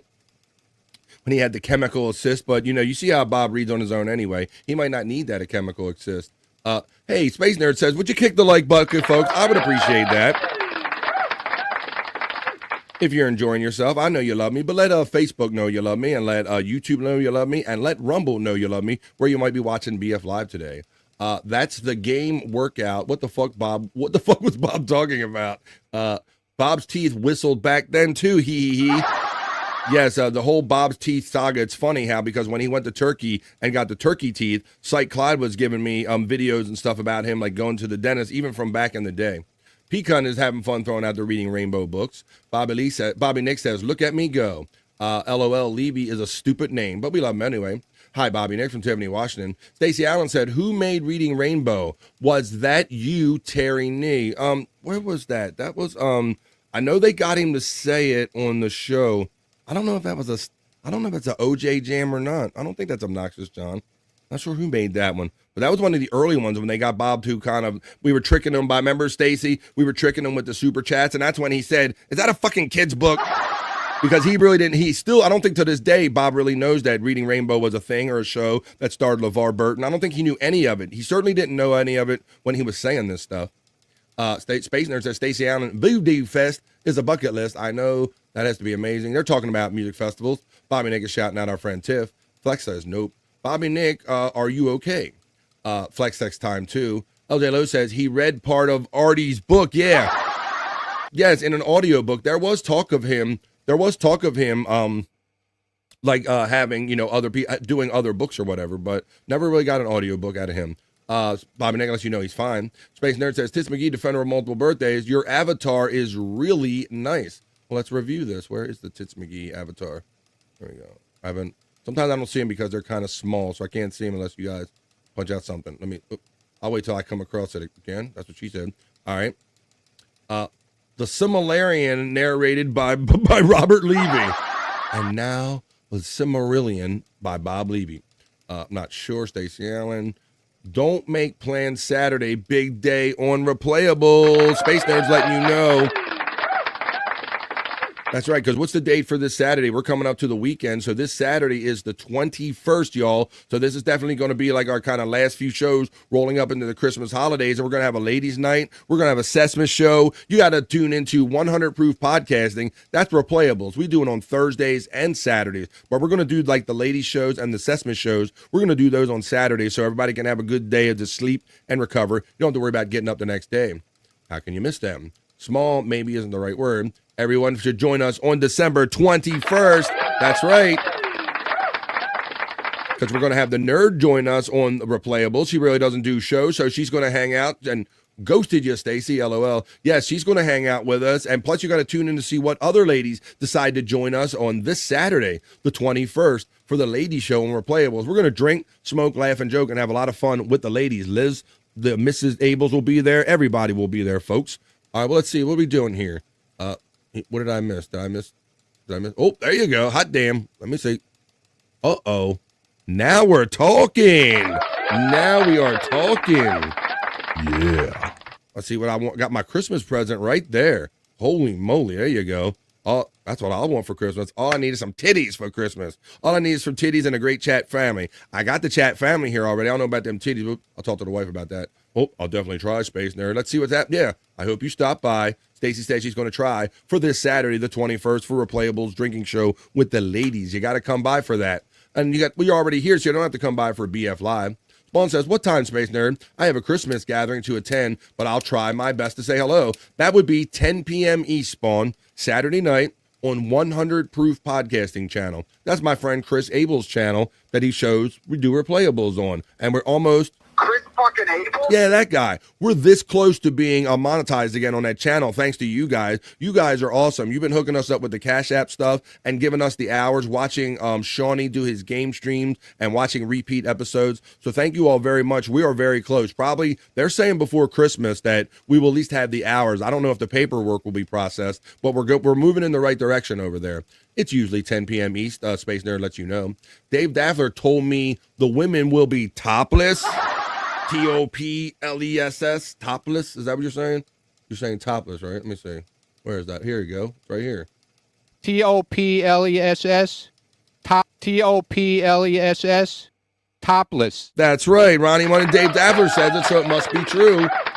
So you're going to have to see how topless they are. You got to show up for 100 Proof Podcasting this weekend. I won't be very covered up, Terry Nee. That is the plan, at least. Terry Nee's interested already. Yeah. Tiffany Watch says, I'll try to make it to Replayables for you, nerd. Spawn says, Space Nerd, I often use the line, less is more. Tiffany Washington, I would love you to pop in, says Nerd. I'm not, LOL, says Testicle Tiger. Are you not? I thought that you were going to be part of that. You're not coming on screen or you're not coming? I'm not sure. But we're going to get as many ladies as we can from this awesome chat family because I would like to say or have to say that like BF Live, The Vibe, and Replayables is probably some of the few shows that really look out and include the ladies on these shows. I'm just going to humble brag right there. Not so humble brag right there. So look out for us this Saturday. We love the ladies. Have you reached out to Lemmy? That would be awesome, Granny. Hey, Granny. How you doing checking in today, buddy? I've been noticing Lemmy. I've always checked out her stuff on, Twitch she does or whatever. But I've seen her on actually doing her morning show right here on YouTube. A lot of times. How you doing, Granny? And hello, Lemmy. Sunny Jenna, me too. It's funny to reread the chat. Flex is getting the love from Terry Nee. Granny, let's have Lemmy. I would love that. I love some Lemmy. Lemmy's cool. Very cool chick. Very cool chick. And yeah, I would love that. That's a great idea. Hey, Granny, I'm sure you could reach out to her, Granny. Yeah. And Granny's getting the Hoya and the love. How you doing checking in on the midday, Granny? Well, I'm not going to do your segment yet that you sponsor. Matter of fact, we're going to make our way up to the next half hour right here where I'm at. It's 1:17. We're going to make our way up to 1:30 right here on the East Coast of the United States, and that's when we take the piss break, traditionally halfway through a 3-hour episode of BF Live, and then we're going to have a lot of fun even on the other side of that. But before we even get to the piss break, I'm going to fit in one more segment, and that's our National Day calendar, because it's always a holiday or celebration for someone or something. So we like to check the crazy National Day calendar and see what they are today with the National Day. Hey. 3, 2, 1.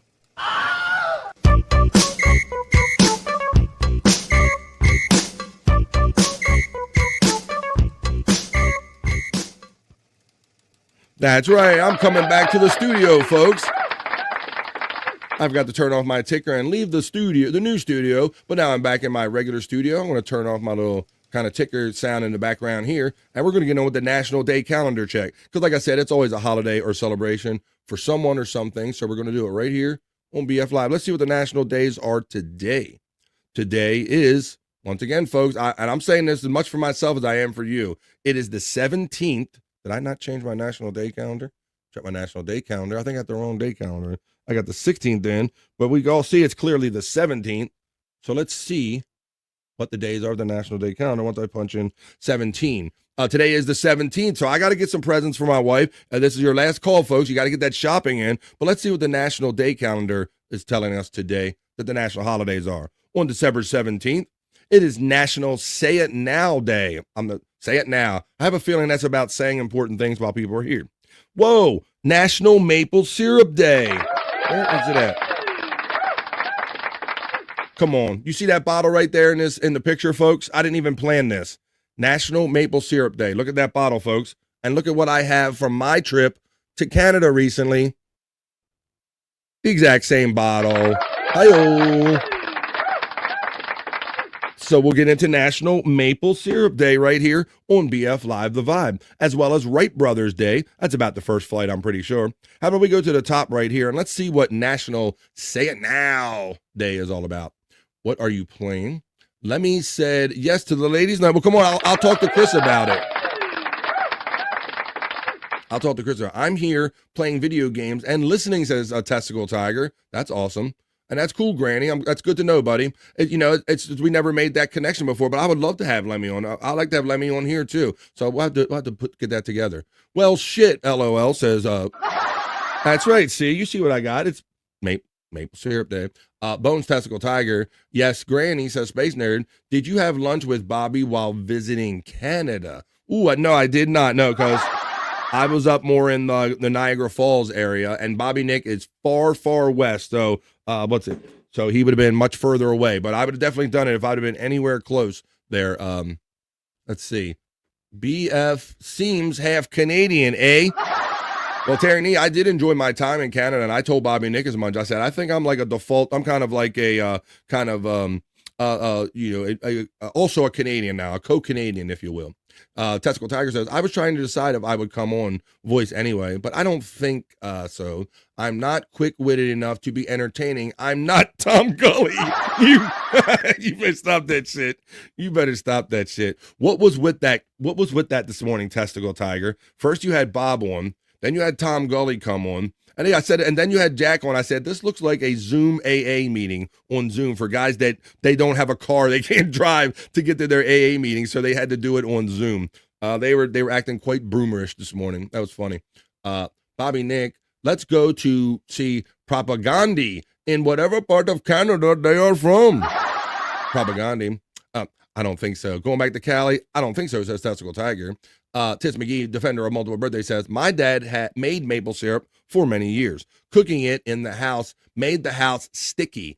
I'm the only Canadian who hates maple syrup. I don't know about that. Space Nerd says, Granny, I'm going to admire you. I saw you on Bob. You look good. Your eyes are bright. Terry Nee is laughing, which is good. Boomers, am I right? Terry Nee says, bro, what was that meeting this morning? You saw it going down. You saw it going down. Like Tom Gully gets in there and then Jack gets in there. And I'm like, well, none of these guys can drive to their AA meeting, so they have to Zoom it. Matt checks in and says, bones up to me. And to the rest of the Midday Freaks. Hey, Matt, you're just in time for the National Day calendar check. I'm going to check these couple of things. We're going to work our way up to the piss break coming up at the half hour and another hour and a half of fun on the other side of that. Thanks for checking in, Matt. Grumpy old men, says JFK Head Chunk. It was funny, and Tom Gully had that Nike shirt on. They were cracking on him for looking like a pumpkin. And did he get that at the outlet store? Was that like an irregular? Because the Nike's normally on the left breast, but his was on the right. So I don't know if that was the woman's cut or he got the outlet special or whatever. But yeah, those guys were hanging out there. And look for that. Supposedly Tom Gully and Bob Levy are going to do some type of reading of It's a Wonderful Life. So you have to look out for that if you're interested in that. Hoya Matt from our friend Space Nerd. Whoa, Cyke Labs checks in and sneaks in with the bones up. There we go. Let's see. Exactly, BF. I thought AA recovery meeting too. Yeah, it was like the AA guys were on Zoom teaching each other how they were going to do their AA meetings in the future and trying to figure out the technology. It was a blast. It was a gas. It's all in good fun. Miss Esther from Matt. Space Nerd says, Cyke, happy house day. JFK says, Tom is irregular. The shirt is fine. Tom is irregular. The shirt is fine. And JFK Head Chunk, I think you're one of the many, buddy. So now, even if people were on the borderline of maybe, or just indifferent about Tom Gully, now the joke or the fun is in everybody saying how much they don't like Tom Gully. So now he's got a hold of that to contend with, but he seems to take it mostly in stride pretty good. Testicle Tiger says, man, it was old men complaint hour. It was a special one this morning. On Esther says, Cyke, Cyke, Cyke. Let me see, clear my throat. Spawn says, Space Nerd, you can admire Granny while we admire you. Oh, see? Yeah. Space Nerd. Thank you, Nerd from Cyke Clyde. Hoya Space Nerd from Matt. Testicle Tiger getting the bones up love from our friend Matt checking in. There's my TeePublic merch store watching. I want to thank you in advance. Somebody clicked on there the other day and bought a shirt, so thank you. Matt says a 666. And Cyke says, Matt, 666. They're exchanging 666s to each other as we continue on with the BF Live. We're doing the National Day Hey Hey, making our way up to halfway through BF Live and some more fun on the other side of that. I think I got this one. Today is National Say It Now Day. December 17th is National Say It Now Day, as a day to tell friends and loved ones how important they are to us by expressing gratitude for all the ways they've impacted our lives. With the year winding down, it's the perfect time to show gratitude to those around us for all they have done during the year. Hashtag National Say It Now Day. We all need to make time for gratitude. National Say It Now Day gives us a chance to pause and reflect on what people mean to us. We encourage people everywhere to take a moment to tell their friends and loved ones how much they mean to them while they are still around to hear it. Don't wait. Say it now. I believe in this, folks. Wow. I believe in this very much. I wasn't necessarily going to go out of my way to share it with you today, but it seems like I'm being provoked to share this little fact about myself with you today. LJ Lowe says, watching Tom Gully is like getting an extremely low drip of IV depression. Holy shit. I'm telling you, LJ, you JFK Head Chunk, now it's the thing now that becomes in vogue to take shots at Tom Gully. Say it now, says out to Alice 8. Thank you. I guess I'm being compelled to I'm being forced to let you know and think what's on my mind today, because I'll let you know, folks, that today is December 17th, and it has also it's a date. It's one of those dates in my head, and that's because it is the date that my father died. So yeah, it's the date. So December 17th is always that day to me. I was trying not to make it that day today, but it is. And boy, this is almost being prodded to let people know to say it now while people are alive and here, folks, you know. I learned this from losing my dad as a young man and all, and on this day that that we are living in the good old days, folks. So if you have somebody around that you means something to you or love them, say it now while they're still alive, because that's what it is. It's say it now day, folks. I have already said it now today, says Space Nerd. Space Nerd says, LJ Lowe, no thanks. No. Thanks, Chat Family and BF for being a fun place, a place we can decompress, says Tits McGee, defender of multiple birthdays. Thank you for that compliment. It's pretty great, Tits McGee, defender of multiple birthdays. You guys are awesome. Alice who? Who the F is Alice? Bobby Nick, she's the one with the big fucking tits. Space Nerd says, love for BF Live the Vibe. Thank you. Terry Nee says, so sweet. I'm going to call my brother and tell him he owes me that damn $200. Well, there's always that.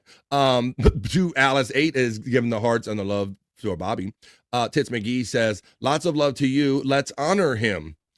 Sorry for your loss, BF. Thanks, man. Much love, BF. Those types of days are hard. You know, LJ, and thanks, everybody. You know, at some point, you just get older, and you just accept that's what it is. You can't dwell on it or celebrate it every day, but you also can't escape it. And the fact that today is also National Say It Now Day, I guess I'm being compelled to share it with you. So maybe if one person says it now, maybe that'll be a good thing that comes from today's shows. Tits, I love the bows. Oh, got the bows in there. Let me see. We got another one. Another avatar we got to look at. All these girls with the sexy avatars going on here. I'm grateful for my chat family. Thank you, Testicle Tiger. This is the kind of shit I'm grateful for, and it makes it easy to get through kind of these not so great anniversaries of your life. Let's see. Grateful. We know what you meant. 2 Alice 8, Hoya from On Esther. On Esther, get the love right back from 2 Alice 8 as we continue on with the check-in. So yeah, I covered it, folks. So that's what it is. Let's be thankful now. That includes your spouses, your children, anybody. Just a guest says, I appreciate y'all. Merry Christmas. We're getting emotional here on BF Live. We're going full homo right here. As I continue on, let's get on with this next one because I have this product right here. And don't wait for Say It Now Day to express love and gratitude. That's right. I kind of touched on this last week, Space Nerd, when I brought up my whole thing about the early celebrity eulogies. You know, a lot of us, we all make this mistake. We take advantage or we don't consider the things that we love in life until they're gone. And that includes family and music. And that's why I did that whole rap last week about let's honor some of these musical artists. Let's do some eulogies while they're living. Let's do some living eulogies. And I'll let you know that like Willie Nelson is one of my favorite artists and a couple of Stevie Wonder and things of that nature. So, yeah, I'm a big believer. This is also a great day to balance. Today is my birth daughter's 20th birthday. Cool. Well, let's talk about National Maple Syrup Day, and I have my own prop right here. It says, get the flapjacks ready for National Maple Syrup Day. December 17th calls for order of pancakes, French toast, or biscuits topped off with butter and delicious maple syrup. Hashtag Maple Syrup Day. It is usually from the xylem sap of the syrup is made from, although it's not limited to those maple species. These trees in cold climates store starch in their trunks and in their roots. In the spring, the starch is then converted to sugar that rises in the sap. The maple trees are then tapped by boring holes into their trunks and the released sap is collected. After the sap is collected, it is processed by heating to evaporate much of the water, leaving the concentrated syrup. So the indigenous peoples of North America first collected, processed, and used maple syrup. European settlers adopted the practice and gradually refined production methods. In the 1970s, technological improvements further refined the process of making syrup. So get your syrup on, folks. Get your syrup on, folks, right here on BF Live. Let's see. Maple syrup. Says On Esther. Maple syrup. Says our friend On Esther. To Alice 8. To Alice 8 says, I'm grateful for the awesome people I've got to meet since I got into the communities with a disappearance and made my way to you all, especially my bestie Stormy. There you go. That's great, Alice. I'm glad you feel that way because I often say that this whole chat family, being a part of this larger chat family is something that I never anticipated. You guys are awesome and great. And I do feel like I have another online family. Maple syrup. People are all pro maple syrup.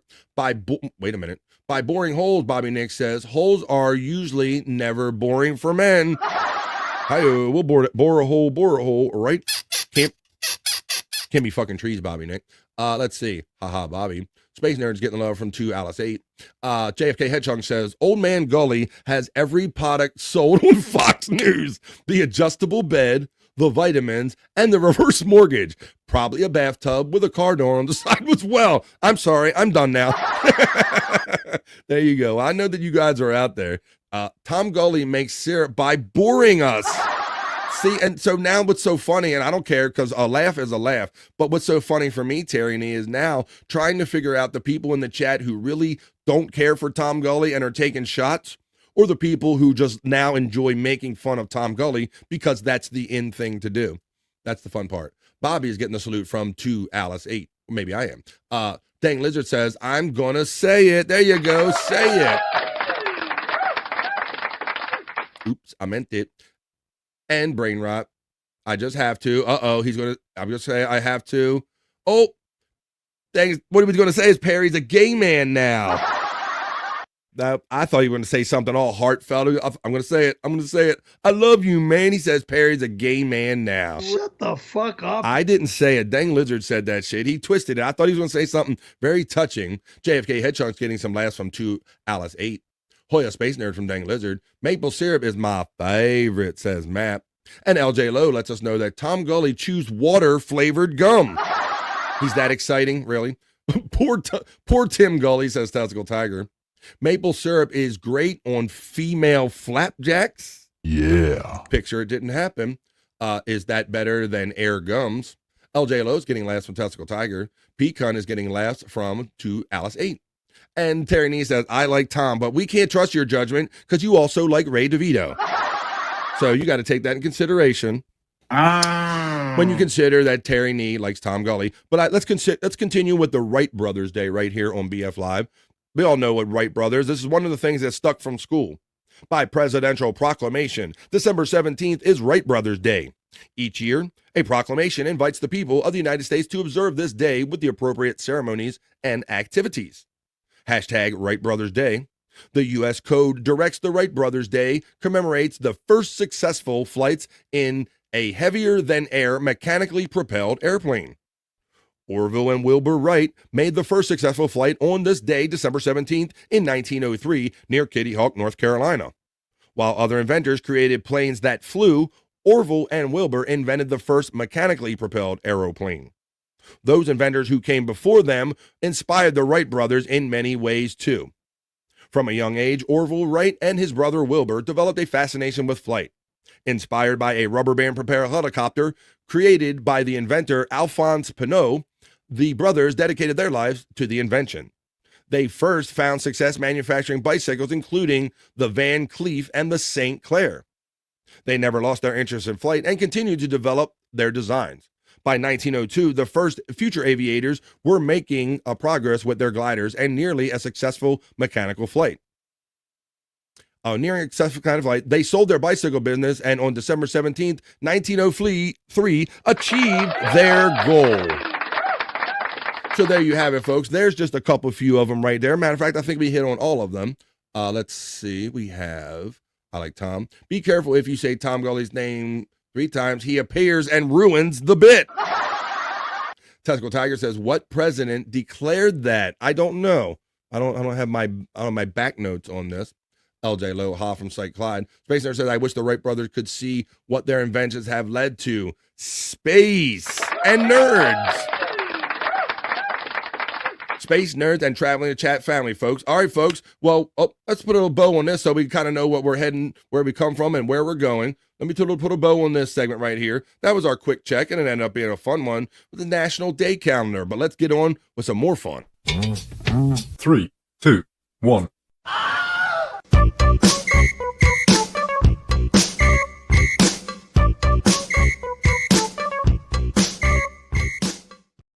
That's right, folks. I am BF.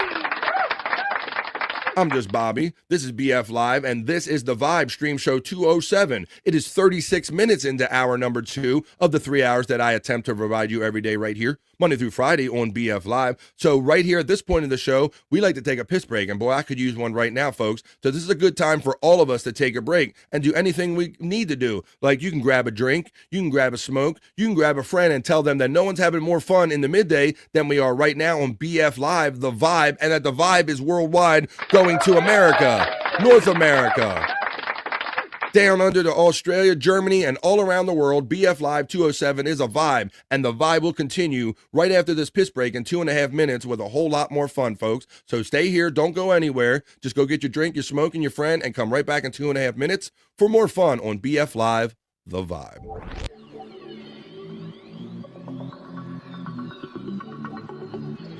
I think I need a piss break. I'll do the pee-pee dance. I'll do the pee-pee dance. I'll do the pee-pee dance, pee-pee dance. Yeah. Think I need a piss break. I think I need a piss break. Yeah. Oh, yeah. I think I need a piss break. I do the pee-pee dance. I do the pee-pee dance. Yeah. I think I need a piss break. Oh yeah. I'll do the pee-pee dance. Oh, watch me now. I'll do the pee-pee dance.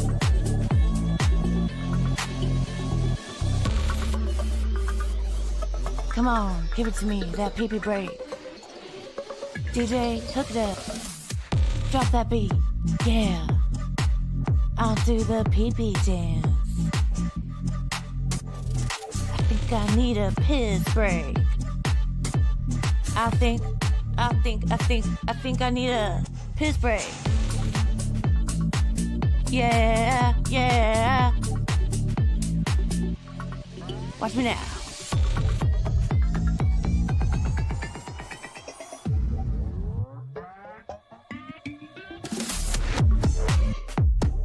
Pee-pee breakdown, pee-pee breakdown.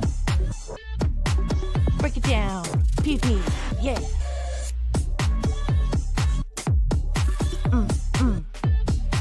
Think I need a piss break. I think I need a piss break. I think I need a piss break. Oh, yeah. Wash your hands. Don't be gross. I know you touched your pee-pee.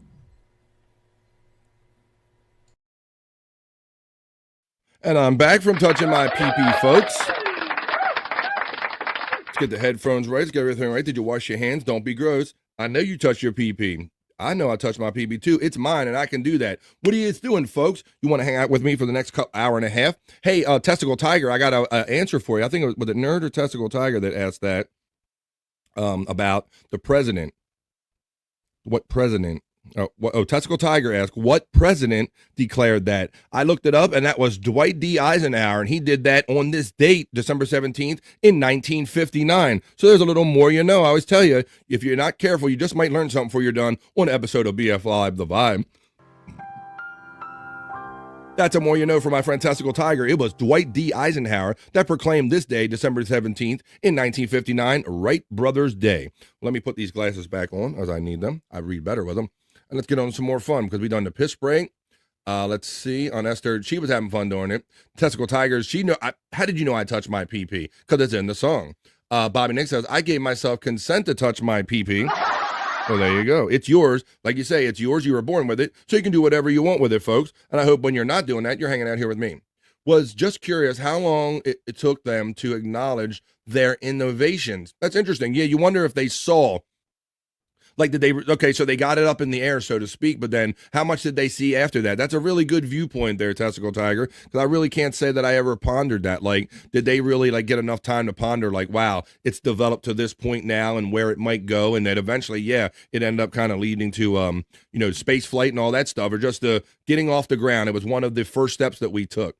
Well, let's take some steps here on BF Live, and let's do some other fun stuff. Like I say, we know that there's lots of talented people in the chat family, like our friend Stacy Allen and Terry Nee, and there's also another bro that I really like featuring here, and I hope he's feeling better, and I hope you guys are making out with all the business you have settled into your new digs. It's time to get into it and do it. It's time for my talented bro, Cyke Labs. Cyke.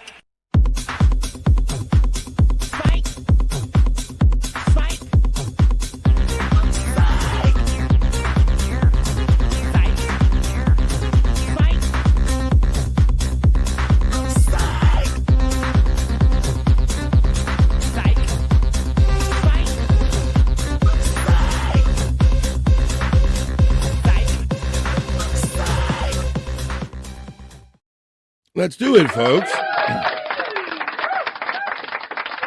My boy Cyke Labs is always, he's helping us all raise our game, myself and Bob Levy included. Did you happen to see the package that he made for Bob Levy over there on the Levy horse? Well, I would advise you to see it if you didn't, folks, because yesterday Bob Levy did a fun members-only show about when Beetlejuice and he were put up against each other in a spelling bee back on the days of the Howard Stern show. And it was really fun watching Bob just sit there and kind of relive those days and kind of remember what he basically forgot about those days, too. And Cyke Labs made a ultimate cool-ass package for Bob to kind of sit there and pause and watch and everything. So great job editing that down and great little add-ons, Cyke Labs. So I love featuring his content right here on BF Live. So let's do that a little bit right now. And let's show you a little bit of, we're just going to show you a few of the most recent choices or a couple of select ones right here on BF Live. This is Cyke Labs content. For those who've seen it, or if you haven't seen it, you're going to see it for the first time. Here's a little R word strength, Johnny Melendez.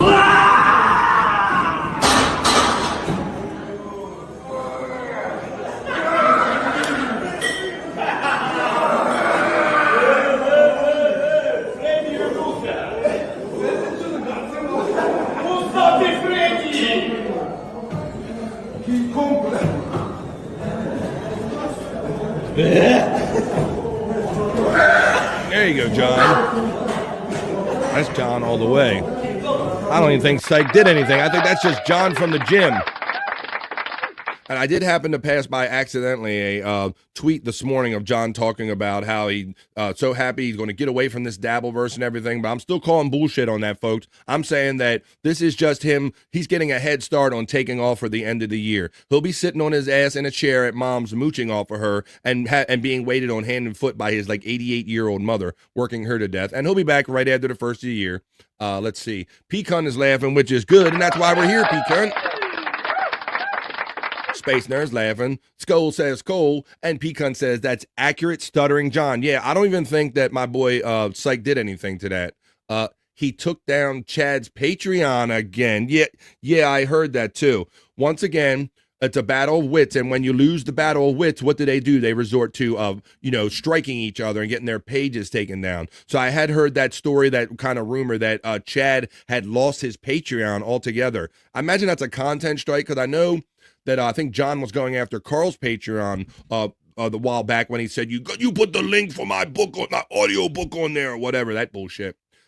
Cyke Clyde says, I had a swap going for 5 hours last night for today. Passed out and it errored out at 76%. Sorry. Well, Cyke Clyde, you got a lot of plates there spinning, buddy, and you're sick on top of it. So we definitely give you a pass on that one, man. I mean, Christ, look. That's why this is a good time to go back and look at some of the great content that you've already produced, buddy.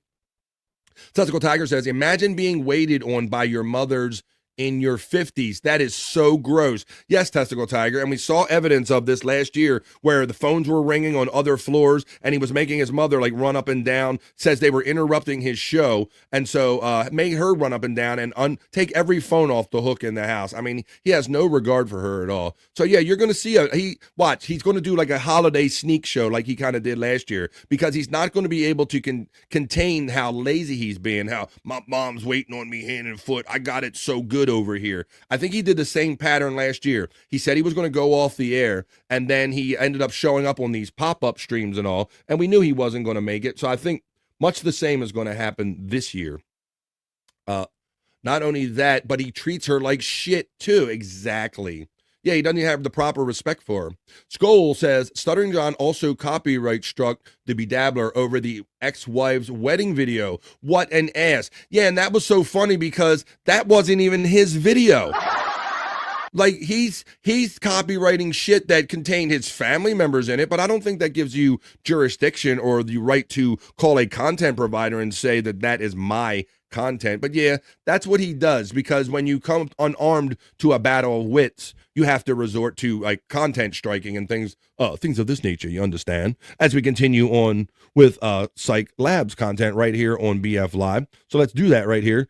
And these are some great ones I like. That's a great one with Stuttering John. Here's another one with Stuttering John. I think we hit a little theme today. And what's another one?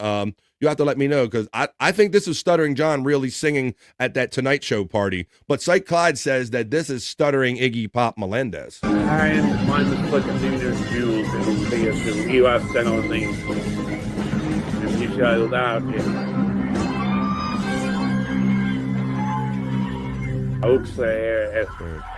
You are Weber. Oh, and we will down there, merch over in the leg, Craven. And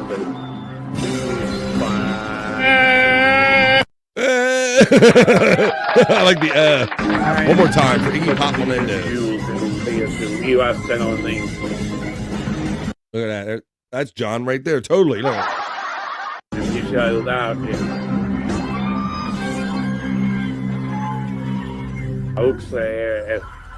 You are Weber.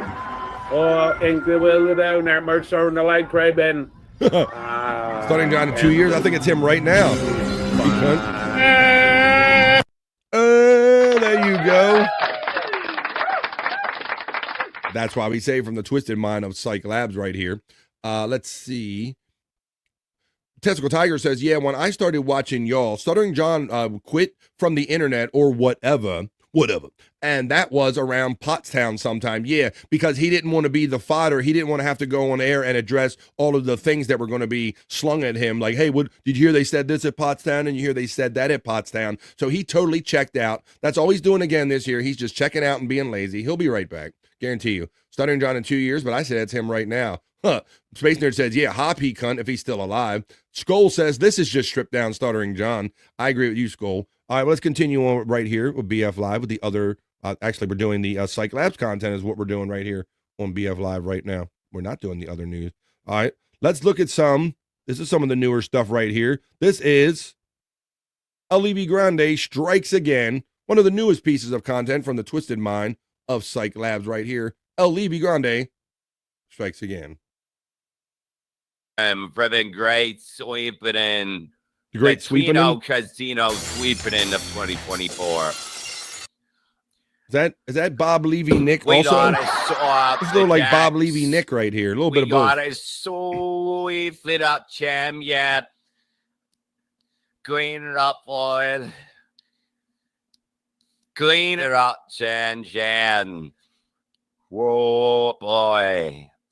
It's a bed loading shit we got to clean up to floor this time. Tired. Triple swap, that's right. Petty pins. At first lead of Flackjim's dual wield the brooms this time. With full fucking that bucket attachment or whatever in the fuck is. You need to hear Bobby Nick's Canadian accent too. It's tough there, folks. We're getting up the ring of this horizontal for the entire casino there, folks. Wow. They turned down for the whole casino there. It's time to put the practice what we preach there. I talked about being the hammer, talked about being the nail. Well, just I'm gonna do both as I bust out the broom, the mighty golden broom. There you go, busting out the broom. That's Bob Levy Nick, I like to say right there. Cyke Clyde, the twisted mind that created that, says, have any of you seen this guy? He's high on coke and crazy. Keno Casino, weird mofo. Keno Casino. Thank you. Dang Lizard says, it was a different time. It was a time of La Levy Grande. Is that right, Bob? You were like, look a little big there, buddy. The Dang Lizard kind of brought it up. I was all right with it. I have not, Cyke, have not seen the original of this. How's a cokehead that fat? Testicle Tiger makes an excellent point. How does a cokehead get that fat? That normally doesn't happen with cokeheads. All right, well, let's take a little commercial break right here because I do got bills to pay. Thank you for those gifted memberships. I got from MSIP and others here today. And the membership from Flex 316. The Reverend Wild Bill membered up. Everybody over here today. All the memberships and all that stuff. But right now, I got to take a commercial message, that thing. Get my words right. And I'll be back right after this with more Cyke Labs.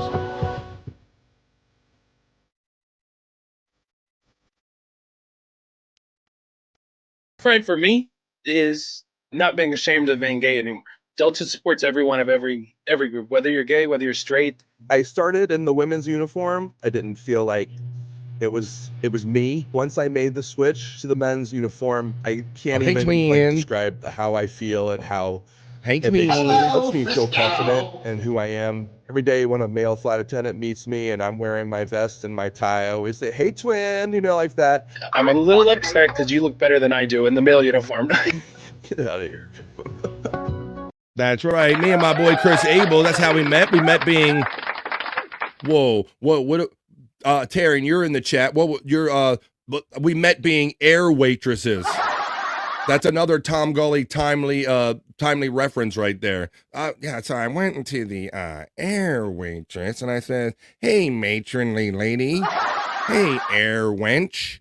Air wench, air waitress." There you go. Hey, tween, says Cyke Clyde. We had Hey, tween from Testicle Tiger, Perry's favorite airline. Shut the fuck up. I didn't say it. Skull said it. You're going to go to Florida on that airline. Dang Lizard said, "Cyke, these find from Levy Archive even more than the face swap." Oh, you like these? Oh, yeah, thanks, man. Dang.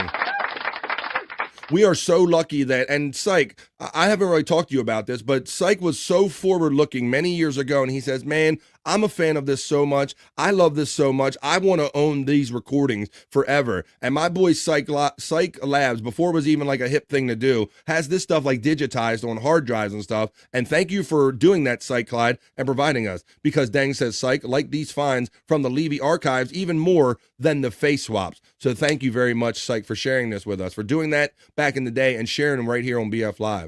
Haha, dang from Cyke Clyde. Testicle Tiger says, "That's by far my favorite Cyke joint." Right there, that last one. Well, he has so many, and there's more than I can play right here on this show, folks. So I'm going to tell you, as always, when you see Cyke Labs go by in the chat, because the bots are running it, don't type all the stuff in. Just click on that and go over Cyke Labs, give him a like, share, subscribe for absolutely free, and watch some of this stuff at your leisure. Skull says, Tom Gully, it's like listening to a peanut M&M in a toupee talk about the Great Depression. Holy shit. Cyke Clyde says, "Yeah, it's a good one. It's a good one." Dang Lizard says, "Yeah, amazing. Didn't know La Levy Grande made videos high on coke." Dang Lizard, Bob Levy done a lot of shit high on coke, and I bet Cyke Labs has a lot of it captured on his hard drive. And some of the stuff he has captured, he's shared with me. Like this next thing that I'm going to show you right here.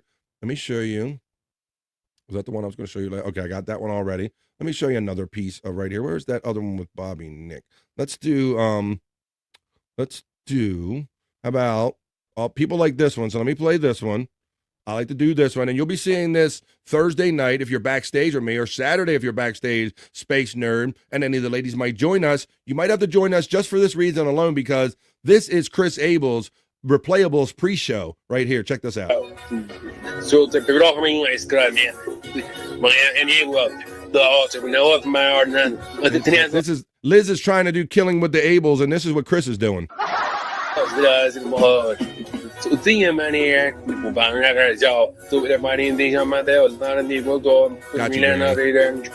where the bro, you can find here the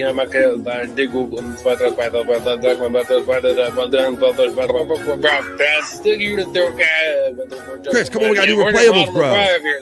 Liz is trying to do Killing with the Abels. Leave her alone. There you go. That's the man himself.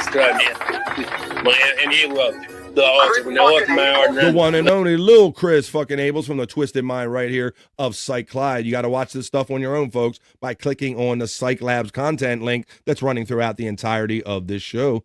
Let me see one last one I want to show for you right here. You got China Bob. Oh, I got to throw this one there because even though every time I don't play it, you guys call for it, just like the Delta ad, so I got to play this one too. Here's another one for you from the Twisted Mind of Cyke Labs that everybody enjoys here on BF Live. Back here live at the Waterfront Village with my friend, the zombie, Jonathan. You're looking good. Jonathan just got an awesome face paint job. What do you think? I like Twiddles. All right. You're great, zombie. And good times here at the Waterfront. We love Turtles. We love Bob Levy. We love Cyke Labs. You got it all mixed in one bunch right here on BF Live. I like Turtles. I love Cyke Labs. All right, let me see which one I'm going to leave you with. We had fun with that Facts of Life one yesterday. How about this one?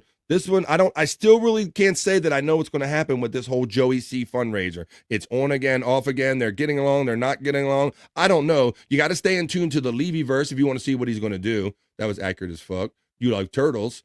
So simple, but one of the best, says Space Nerd. I like turtles, see? And that's why I had to include it, because at the risk of being repetitive, I like to go in and try some different stuff. But there's some greatest hits like the Levy Grandes and that one right there. I like turtles. Turtles for Pecan. Is it time for the ladies yet? Keep your pants on over there, Stacy. I know she's in between gym and shower, so she's trying to fit it in. I'll get you in a second there, Stacy Allen. You know what's up. It's past time, says Space Nerd. Well, there you have it, folks. All right. The Cyke stuff needs to be longer, shorter, like sack squatch. Did somebody say sack squatch? Oh, if you say sack squatch, he appears right here on BF Live. It's time for a sack squatch break, and we're going to make our way to Just for the Ladies content, but we got to have a little sack squatch. Come on. Let's have a good time. We're having a good time right here on BF Live in the afternoon. Granny, I saw your message, and I'll take you up on that, my friend. We're having a lot of fun because we just completed hour number 2 of 3 hours of live content right here on BF Live. This is a vibe. It's going worldwide. You are the vibe. You're helping me create it. Let's get funky. We got Sock Squatch, so you know it's a party now, folks. Let me check off the Cyke. Oh, I'll check off Cyke Labs. I did National Day Calendar. After this Sack Squatch, I'll run the element, and we'll get on some other fun stuff, like maybe Just for the Ladies. Or maybe we'll check in, we'll have a little fun with some focus groups. We'll check in on a focus group and see how they run their focus group. But let's get funky right now on BF Live. It's a great Tuesday afternoon. We're making it better. We're having it. We're doing it right here on BF Live. We're doing it. It's a worldwide vibe. Testicle Tigers up all night to get vibey. I like it. This is BF Live, folks. Thank you for giving me a place to do this show every day. We're not done having fun by any means. We got another hour of fun to have, folks. 3 hours a day is what I bring you. Quite a party. Quite a party. Just, you heard him. You heard the man. It's quite a party.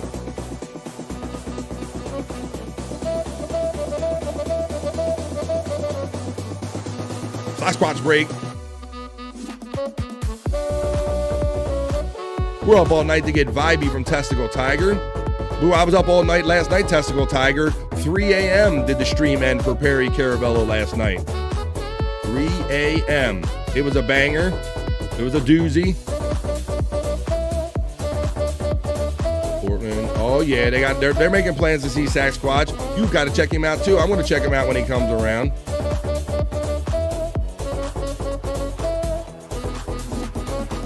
There's a little Sack Squatch break right here on BF Live. It's about silliness. It's about fun. It's about a vibe. It's about doing the next hour of the show we're about to get into. And I know they're ready for it. Granny, at least you beat it. You were here before the segment this time, my friend. And I'll take you up on your offer. I was in bed asleep by 10 p.m. 10 Pacific you were? Yeah, I was up till 3 a.m. East. That's midnight out there, their time. So yeah, Tom kept him up until midnight. Perry was in typical Perry form. Skull says PCL New Year's Boppin' Eve special with special guests Tony and Mike Hawk, Sack Squatch, and Dave Navarro. I'm here for it. Well, we already got a couple of those guests lined up. It was funny that he played the little clip yesterday of him actually saying that he would have Tony over and Mike Hawk over. But Tom's like, so I'm going to put my cock in there. I'm going to put my cock in you. Sack Squatch and Dave Navarro. All we need is Sack Squatch because we know that Perry already loves Dave Navarro, right? So let's see. He already has him over here. All right, folks. Well, let's get into it.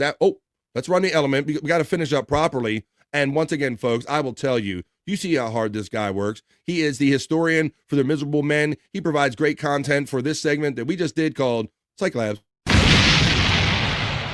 Cyke.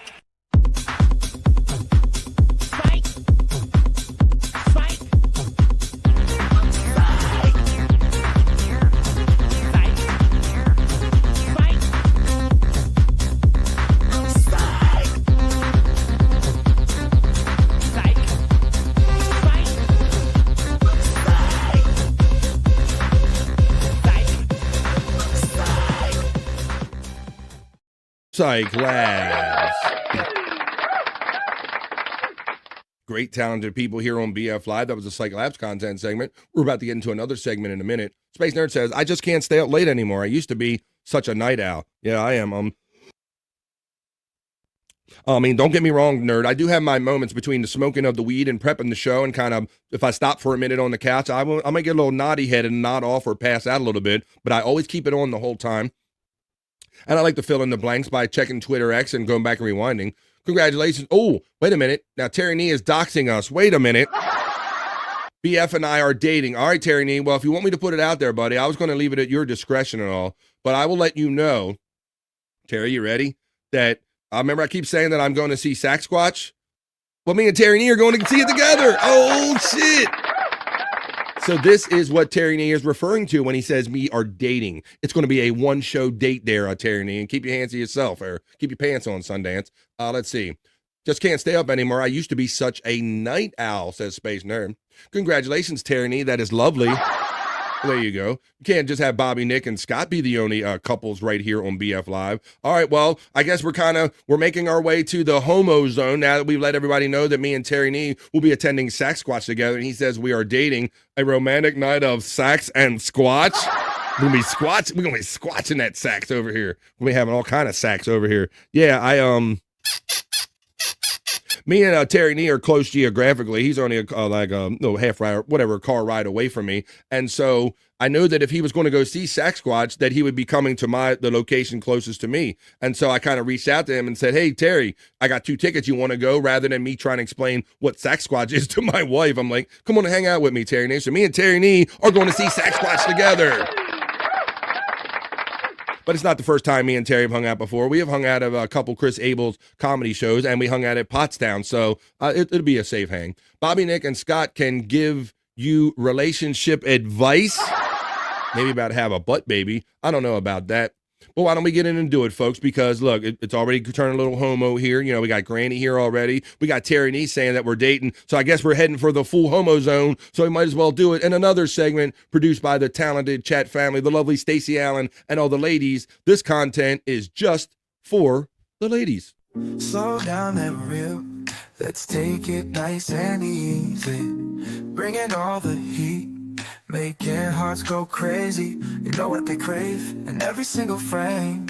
Just for the ladies, we're playing this game. The Cyke stuff needs to be shorter, so we see more juicy mammy just for you and me. BF likes it more than anyone else. He's loving every second, everything he melts. Ladies gather around, the show's just begun. So for you, we're having our fun.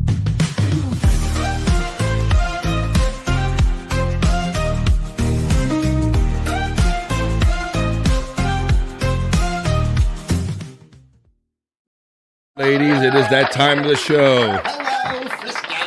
BF Live is a worldwide vibe with something for everybody. Here we go. It's we have romantic night.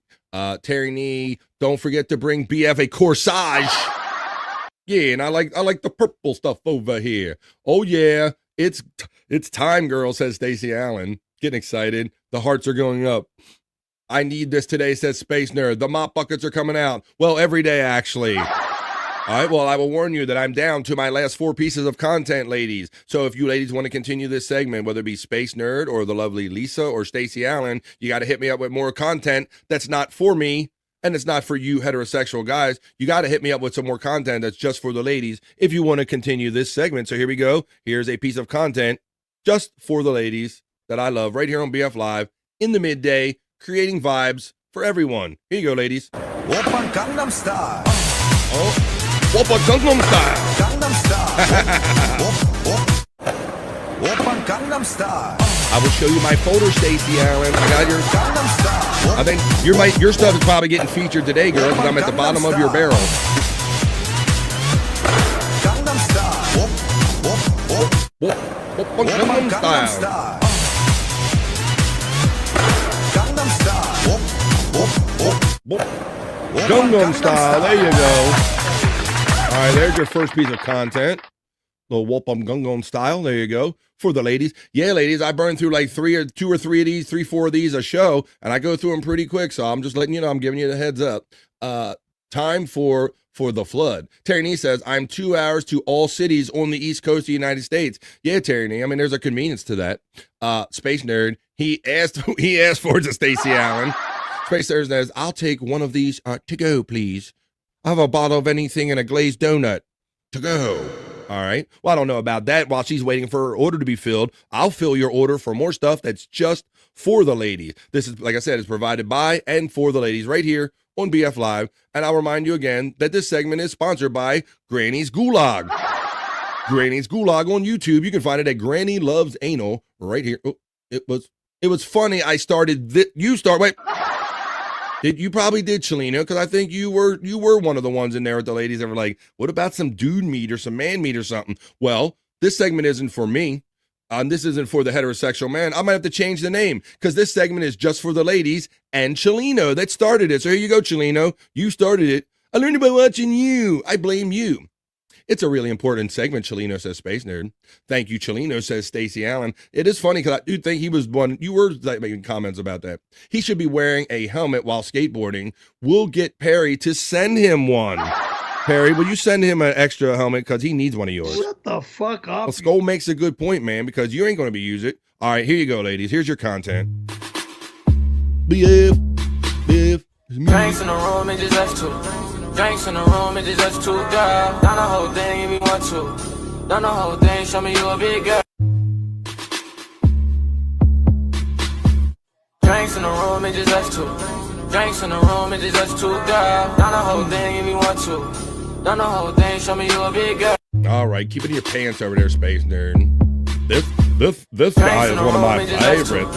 Drinks in the room, it just us two, girl. Esther says, oh Lord, it's getting mushy and gushy in here for the ladies. We need a mop on aisle BF Live 207. Drinks in the room, it just us two. Drinks in the room, it just us two, girl. Done the whole thing, if you want to. All right, there you go. Yes, let me see. Delicious, says Stacey Allen. Is that a thing? Yeah. Yeah. All right. Space Nerd says, you don't want to lick him. Don't you want to lick him, Stacy and Esther? Oh my God. Bobby Nick says the levee is going to break on this segment the levee's going to break on this segment one day. I hear flood warnings already. There you go, Bobby Nick. I thought that you were making a point that Bob Levy was going to give me shit about this segment one day. It was funny because I almost had a notion to go into this segment when he was on the show the other day, but Bob's far too heterosexual for that. The Space Nerd says, I'm sorry. She says, don't you want to lick him, Stacey and Esther? And then she goes, oh, I'm sorry. You didn't realize you typed that and that'd be in a public forum, but that's okay. You can say crazy shit like that right now, Space Word, since this segment is just for you. This segment is just for the ladies. So it's the appropriate time to say inappropriate sexual things right here on BF Live. Here you go. Here's another one for ladies. It's not for me. It's not for you. This is for Chelino and just for the ladies.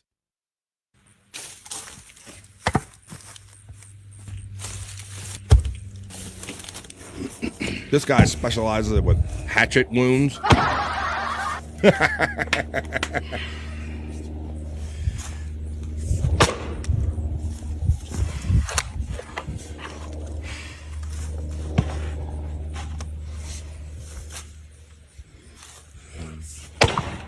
Peanut trail.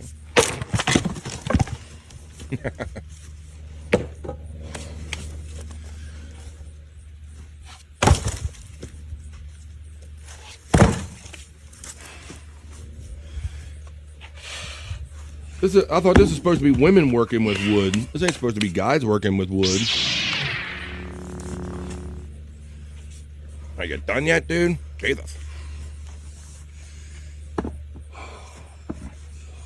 Cut another one.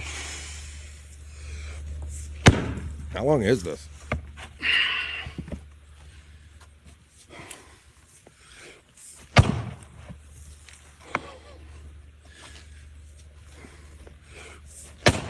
This guy is pretty good at vertical hatchet wounds, if you will. Yeah. That's a vagina reference. All right, there you go. That's quite enough of that.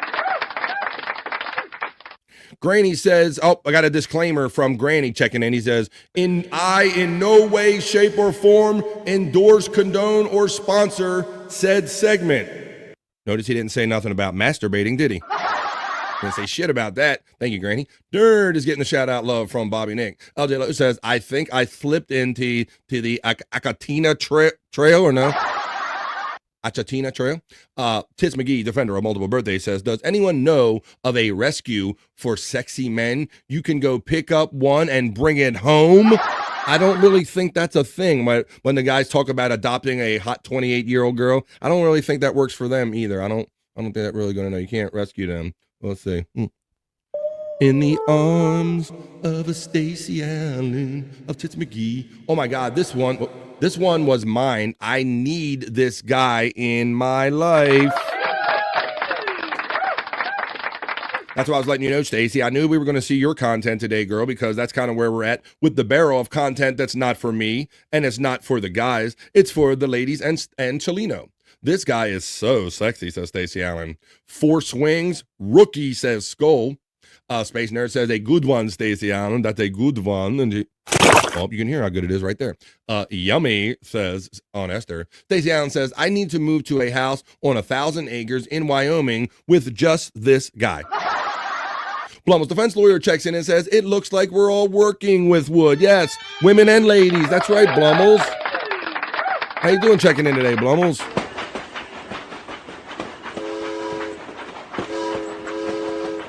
Our friend Pecan is bricked up. Granny has another public service announcement. He wants you ladies to know that we aren't pieces of meat. Yeah, don't be marginalizing us. Lovely, says Space Nerd. Hoya Blummel's from Space Nerd. Blummel's defense lawyer's getting the gano from on Esther. Testicle Tiger says, Granny, we know you're a man made for women. Perry is a man made for men, so that would make sense. Shut the fuck up. Well, you kind of are, man. You talk about Randy like every show. Tits McGee says, I heard that Granny personally films these segments. Thanks, Granny. Granny says, Testicle Tiger, one woman. Just one, made for one woman. Ooh, there you go. There's a guy talking like he has his girl standing over his shoulder. How you doing, Lemmy, if you are? Okay, folks, I got one more piece of content for this segment, and this is it. This is the bottom of the barrel that I have for now. So my email will be getting filled up with this stuff from the lovely Stacey Allen and Space Nerd and Lisa and probably a couple of you other horny ladies out there, and now probably Chelino and Granny. But once again, this segment isn't for me or for you guys. This is for Chelino. This is just for the ladies. Here's the last piece for the day, ladies. BF, copyright music, you gonna have to erase BF.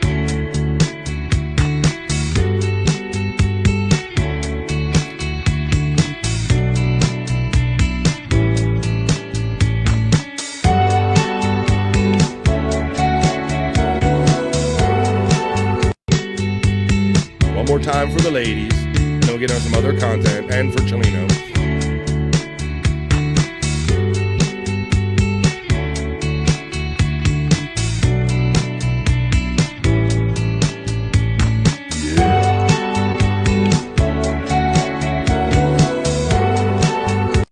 All right, there you go. That's quite enough of that, but yet it's still something for everyone for a segment that wasn't for me and it wasn't for you heterosexual guys. That was just for Chelino and it was just for the ladies. Slow down and real. Let's take it nice and easy. Bringing all the heat. Making hearts go crazy. You know what they crave in every single frame. Just for the ladies, we're playing this game. The Cyke stuff needs to be shorter, so we see more juicy mammy just for you and me. BF likes it more than anyone else. He's loving every second, every frame he melts. Ladies gather around, the show's just begun. So for you, we're having our fun.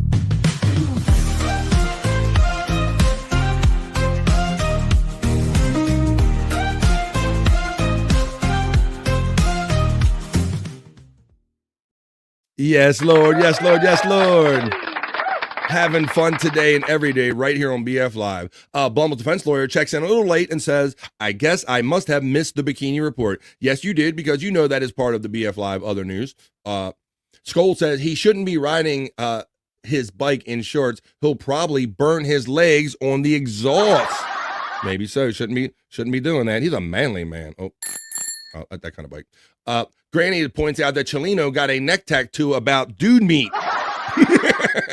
Space Nerd says, not today, Blum's defense lawyer. Saw we, maybe he has one up his sleeve. Oh, nope. Maybe I do. I do have something up my sleeve. Oh, Blum's defense lawyer, you did, says on there. Terry Nee says, I protest. I deny this. BF really enjoys these segments. You guys lie. So does Stacey Allen. So much so that she wrote it into the theme song of the show, saying the stuff needs longer and BF really likes it more than anyone else. Lies. It's all lies. Defamation. Space Nerd says, Chelino, will you make a video of you cooking or chopping wood and send it to BF? Space Nerd, I think he's going to take you up on that, and that's the exact thing I'm afraid of. As we continue on with some more content right here on BF Live. Oh, speaking of which, here we go. Now it's time for something that's becoming I'm enjoying this becoming a new regular part of BF Live, because I love and appreciate you guys kicking me some fun and content. So let's keep doing it then. Let me go to this folder right here. And it's time now for a Terry Nee knowledge break right here on BF Live. Terry's going to teach us something, folks. What's Terry going to teach us about today?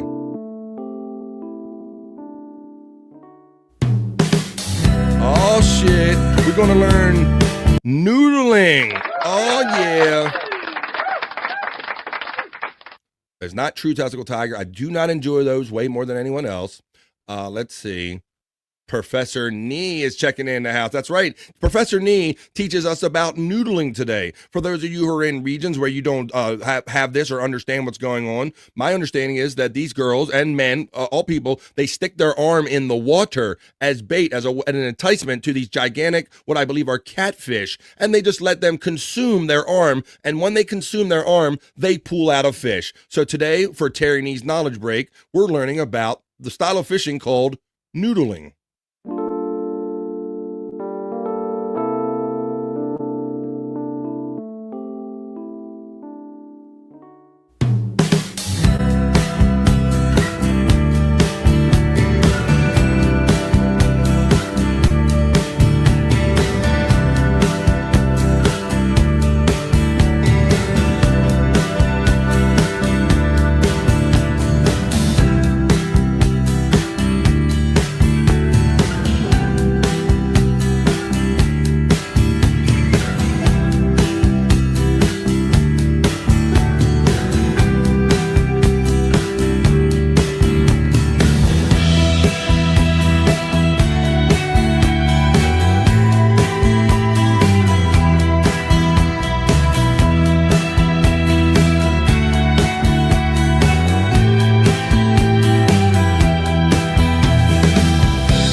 Stick your fist in it. It's the recommendation from our friend Terry Nee, and seems to be becoming a regular part of BF Live. Thank you, Terry Nee. That was a Terry Nee knowledge break, and we learned about noodling today. I don't know what it is. Number one, I would never do that. I'm not in that that anxious to catch any kind of fish. Like maybe if I was hungry, I might stick my arm in there and let one of them have at it. But just to do it for shits and giggles and for fun, I'm not doing it. But what is it? What is it about that's something so appealing? Like that slimy fish, they're big fish, it's gross, they're consuming the girl's arm, but yet all of these attractive women in bikinis, there's something about noodling. Blummel's defense lawyer says if she still has all of her teeth, but she only has 3 fingers left. Ah, yes, maybe so. Pecan says it's basically women fisting fishing. That's right, they're doing fisting into that, I say. Yeah. That's basically whatever. Space Nerd says not interested. I don't know what it is. I started seeing this. Professor Nee checking in with that. Blummel's. That's effing gross. I have a lot of respect for anyone that does that, especially when you catch a fish like that. God damn, says Blummel's defense lawyer. There's some kind of fascination about that, isn't it, Blummel's? Like, I wouldn't do any of that, but there's something quite arousing and neat when you see these attractive women kind of with these fish on them. The old fish hook. Let's see. Blummel's defense lawyer says, yeah, but I'm not going to lie. I'm not feeling this one, but good for them. I'm glad they're catching fish. There you go. Well, there you go. Well, something for everybody here on BF Live. The Christmas season is coming upon us, folks. It's all twos on my clock where I'm at, 222 right here on the East Coast of the United States as we continue on with this episode of BF Live Stream Show. Yeah, folks, Christmas is coming. I don't know how many of you still have to buy for kids or grandkids. And I guess imagine it's safe to say that many of us liked some certain toys growing up. But let's talk about toyflation. Talk about toy inflation because nothing's really getting cheaper in the world or anything. And this is an article about the prices of some of the toys that maybe we grew up on, what they would be worth in today's dollar. So I figured we'd have a little fun kind of going down memory lane, talking about some of our favorite Christmas toys and stuff. Toyflation. How much would your favorite childhood toy cost today? Right here, they're depicting the hottest 1983 Christmas toys, and you see Cabbage Patch Kids, Strawberry Shortcakes, Care Bears, and things of this nature. You understand. Every year, there's a must-have holiday toy that parents hope to surprise their children with. Some wait in lines, scour stores, and cross their fingers in the hopes of snagging the hottest toy before it sells out. Throughout the decades, these toys would leave a dent in your parents' wallet. When Slip and Slide first hit the market in 1961, it retailed for just $2.99. That might not sound outrageous, but if you adjusted the $2.99 for today's inflation, that would be about $31.64 in that day's money for a simple plastic slide. A similar 16-foot slide can be purchased today for $19.58. Meanwhile, one of the 2024's trendy toys, the Hexbot Wall Crawler Gecko, is priced at $26.49. Pretty reasonable for a high-tech toy that can scale walls and perform spin tricks via a wireless remote control. So here I'm gonna go take you to a list of some of these old classic toys. Some of you older ones might be more familiar with, and we have some other ones. So today, let's go back to Mr. Potato Head. Mr. Potato Head in 1952, it says that it cost 98 cents, and that looks like an actual potato. I'm saying because I thought the legend or the lore that I heard was that originally you did use an original potato, a home potato for this, but then they adapted the plastic one. But at any rate, in 1952, it was just 98 cents. Any guesses of what 98-cent toy from 1952 might be adjusted today? I can click on that and I can reveal it. I'm about to be real depressed that I didn't take better care of my stuff. I have those moments too, Testicle Tiger, where I regret some of the things that I let go and maybe played with a little too hard, or I don't have the box for. Let's see. Those were some really big fish, Once you butcher them, they probably can feed a family of 4 for a couple days, so that's impressive, Blummel says about the noodling story. You stick your hand in a hole and hope that a fish bites you. I think that is what it is. That's about what it is. That's all it is, yeah. Education is in my blood, says Terry Nee, the provider of that knowledge break right there. Cyke simply says 1. You think it's worth $1? Let's see. $22 is Cyke Clyde. $5.23 would turn into Prices Right on here. Well, let me click on it and reveal it to you, folks. So let's see. A $98 back in 1952. If you would have wanted a potato head, and your dad come, see, you want that one? A 98 cents for a potato head. It would have been worth 98 cents. Today it is worth $11.59. So that means in those dollars, in those days, when kids wanted this toy, they were really asking for something that put that kind of chunk into their family's economy. So yes, adjusted for today's price, a brand new potato head from 1952, that would have costed a family $11.59 in today's dollars. Let's take you back to Silly Putty.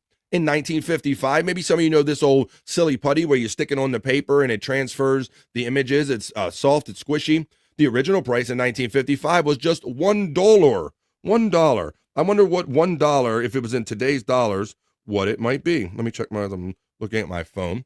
Let's see. We had 523. That was the guess earlier. Check this out. Okay, so Silly Putty adjusted for $1. Let's see, 55. 95. That's like 50, almost 50 years ago. I haven't really looked at all these. I'm going to say about $19.99, $21. We got to get $13, says our friend Cyke Clyde. Stacey Allen lets us know that I used to love Silly Putty, how Silly Putty smelled. Wasn't that the thing? Yes, and I loved transferring the comics on it. We used to rub that on the comics or any newsprint, and you would pick it up and have the reverse image on there. Gross Stacey Allen guessing $9.99. Skull guessing $19.92. I'm guessing because that's Perry's favorite number and year. Shut the fuck up. Well, a couple guys are guessing it, like Terry Nee, who also says Skull after that. All right, well, let's do this. Let's get into it. In today's dollars, a $1 package of Silly Putty in 1955 would have been the same financial burden to a family today as $11.73. Seemed more appropriately priced back in those days, where something like that should be just $1 or $2. But today, that was like asking $11.73 purchase to be made in 1955 dollars. Ooh, Stacey Allen, she's doing old smells. She says, Cyke Clyde, I like the smell of old dittos too. Yeah, that old cranking machine. I know that now the name is escaping me right now with that smelly blue ink in it. Yes, Silly Putty with the Sunday comics. Terry Nee knows. Dittos. What's that, says Cyke Clyde. Oh my goodness. Dittos of a sheet. You had to be almost there. Look, Cyke Clyde, I'm old. That's another word for copies that used to be made, like right there with the cranking machine with the neat smelling ink right there in the room. It's a lithograph, says our friend Skull. So you learned something here on BF Live. Cyke Clyde, we thought there was half a chance you were being for real. Yes, dittos were basically copies that were made in the room, bro, before they had copy machines. They had this machine, but somebody put the name in there, the process. The name and the smell of the ink is escaping me right now. I bet Terry Nee knows because he was from that wheelhouse. How about a Barbie, folks? Blunt's defense lawyer says, I love Silly Putty. I used to use it on my Man magazines all the time. Yeah, and you would transfer the image. You thought you were like half a printer. And then you try to lay it down on a piece of blank printer and try to get some of it to rub off. Well, back in 1959, a Barbie doll would have cost an average family $3. $3 now, man. When people were only making 50 cents or $1 or $2 an hour, $3 was quite a bit of money back in 1959. But what would that take today if you want to buy a Barbie? What do they cost nowadays? $3 adjusted, $2 nowadays. Barbie is like 1938, says our friend. $19.38 is the guess from Stacey Allen. Well, let's see as we hit a drum. And let's do this. A $3 Barbie from 1959, adjusted for today's dollars back in my day. Whoa! Skull got the closest.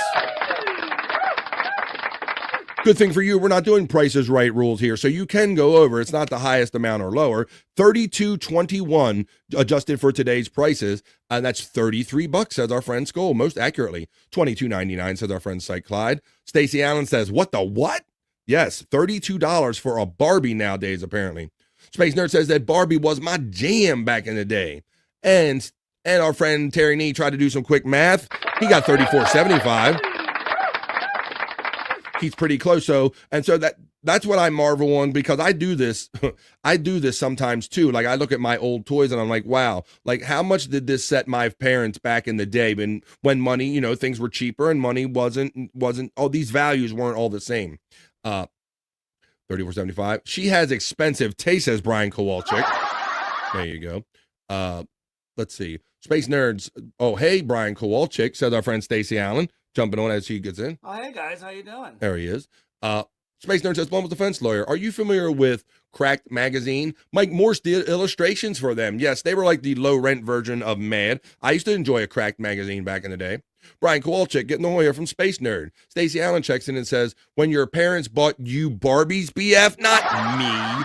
Not me, Stacy. I'm from a very large family. I had many young nieces and nephews and things of this nature, you understand? I keep up on the prices of toys. Let's see the next price that we have here, Stacey Allen. How about this? In 1963, were you around for this? An Easy Bake Oven would cost a family $15.95. Once again, when families were making much less money, you only had the one family member kind of working back in those days. In 1963, $15.95 for one child's present. That was quite a hit. And this was probably a high-tech item back in the days because it had the light bulb and it actually cooked the pies, cooked the cakes. Let's see. Stacey Allen says no. Levy dated the original Barbie, says Widow Killer. Is that true, Bob? I didn't say that. Widow Killer made that joke checking in, sliding in here. Mad Magazine is iconic, says Space Nerd. No, she wasn't around for this. Space Nerd's guessing $55 for this one, adjusted for inflation. $155 we got from Skull. $27.64 from Stacey Allen. Terry Nee says, my G.I. Joe always saved Barbie. And then a big brown shocking. That's what Eddie Murphy did. He got stuck in the cave. Look, G.I. Joe, he got stuck in the cave. My mom would come in the bathroom, I have G.I. Joe sticking out my ass. That is a lot of money back then, says Space Nerd. Yes. $15.95 in $1963. We're going to get just a good idea about how it would affect us today. All right, here we go, folks. We got our guesses in there. $45, says Peak Hunt. Well, let's throw them out there, folks. Let's do it. Oh, I can't tell you how many easy bake burns I had on my hands. Well, Stacy, if you want them, it would cost you today $163.74. Wow, in today's dollars, but I can't imagine that's what they're still selling these easy bake ovens for nowadays. But yes, if you wanted a pie barely cooked with a light bulb, you would get an easy bake oven back in the day. Once again, Stacey Allen, female relatives had these. Okay, so that's how I know about these things. The original Barbie was Bob's first wife. Shut the fuck up. I don't know, Bob. Let's see. Space Nerd says, Terry Nee, I would want to be saved by G.I. Joe. Uh-oh. Yeah. Ha funky. Let's see. Space Nerd says, was that raw or delirious? That was raw. And then a big brown shot came. That's right. Terry Nee says, Space Nerd is still vibing from the For the Ladies segment. Oh, Space Nerd says, holy shit. Stacey Allen says, that's insane. Shh, Terry from Space Nerd. That's a lot of money, says Funky Bronco checking in. And Pecan simply with the appropriate WTF. As we continue on with Light Bright. Now, let me try this again. Many of us remembers what I was trying to get out. Many of us remember this lighted box. It was a simple box with some holes in it, and it was backlit with a simple incandescent light bulb, and you put the covers over it, and you put the colorful pegs in, and you made all types of artwork. This was almost like state-of-the-art back in the day.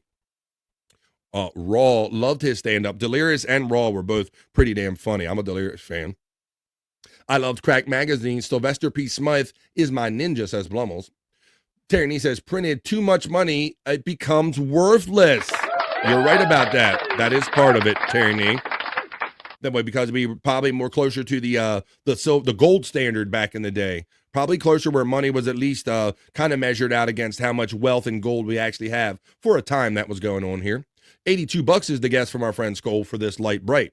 Cyke Clyde says, I sell real air fryers at my store for a quarter of that price. Space Nerd says, I have a mini Light Bright 6 feet away from me. Stacey Allen is guessing $81.26 in today's dollars. Well, here goes Tiffany. Let's go Stacey Allen. An original 1967 Light Bright. $7.98 back in the day. Would be $74.53 nowadays. So that's kind of the percentage hit of the income a family would have taken in 1967. It would have been basically worth $74 worth of the value that we have our money in today's dollars. And that would have been quite a big hunk. They'd be like, you want what? You want what for your Christmas? Well, let's continue on for some of these. Lego building blocks. Everybody knows some Lego. Lego my Lego. All right, so let's see who was close. We got 81.26. That ended up being 74. So you're kind of close there, Stacy. 69 says Pecan. $70. You were pretty close right there, Cyke Clyde. Space Nerd lets us know I also have two Barbies 6 feet away from me. Stacey Allen says Pecan and Cyke close. Space Nerd says I still play with toys. Fight me about it. Fight me. I ain't fighting, but I will continue on with Legos. Wow, people. How many of you rocked original Legos? Now, I must say, I don't know how when I was a young kid, I missed the whole Lego thing. I saw them, they were around, but they never really I wasn't overly interested in Legos. But now, guys, you see the sets they have nowadays. They have Millennium Falcon from Star Wars. They have Harry Potter theme. They've had practically every theme you can buy in a Lego nowadays. They become some incredible phenomenon. 94 cents says our friend Skull. Who's getting ahead? Because the original price of a Lego back in 1969 was 10 to 30 cents per brick, is what the little asterisk says next to it. So we're talking about per brick, folks, adjusted for today's price. I missed Legos also, says Terry Nee. Space Nerd's guessing $4. Cyke Clyde is going a little low with $3.78. I have a Lego set I'm starting, says my friend Space Nerd. Legos, $2.73, says Stacey Allen. Widow Killer says, Levy doesn't know what Life Bright is. Well, let me see. I didn't say that. Widow Killer is having a time with you. Let's see. We got the per brick, $2, changing your guess. All right. That's right, folks. They have adjusted this for it's per brick. It says 10 to 30 cents per brick. 10 cents a brick. That seems even high then. High even then. Never go to Legoland, says Terry Nee. Terry Nee, I know, don't they have a Legoland up in the greater Philly, Pennsylvania area? They have one. The only Legoland that I experienced is when I went to Disney World in Florida, and they have like that Lego Superstore, which is kind of Legoland, but I don't think it's quite the Legoland where they have like the theme and the rides. But I have heard many horror stories about Legoland. Space Nerd says, I have mystery machines. Wonder Woman, X and ×4, including one with the jet. You got the... How you know you got the jet? It's invisible. How would you know if you had the Wonder Woman jet because it was invisible? I think your parents just told you, like, look, see this? What, Dad? I'm holding, it's Wonder Woman jet. Dad, you're holding air. There ain't no damn Wonder Woman jet. All right, let's continue on because Cyke Clyde is bricked up. All this brick talk is getting everybody bricked up in here. So let's do it. Everybody's thoroughly bricked. 10 cents to 30 cents per brick in 1969. Today, a Lego brick would cost you 84 cents to $2.53 per brick, and they make a lot more fancy bricks now. So this is kind of a different caveat to that one there because they have so many different pieces. 75 cents to $1. You were a little low, my friend.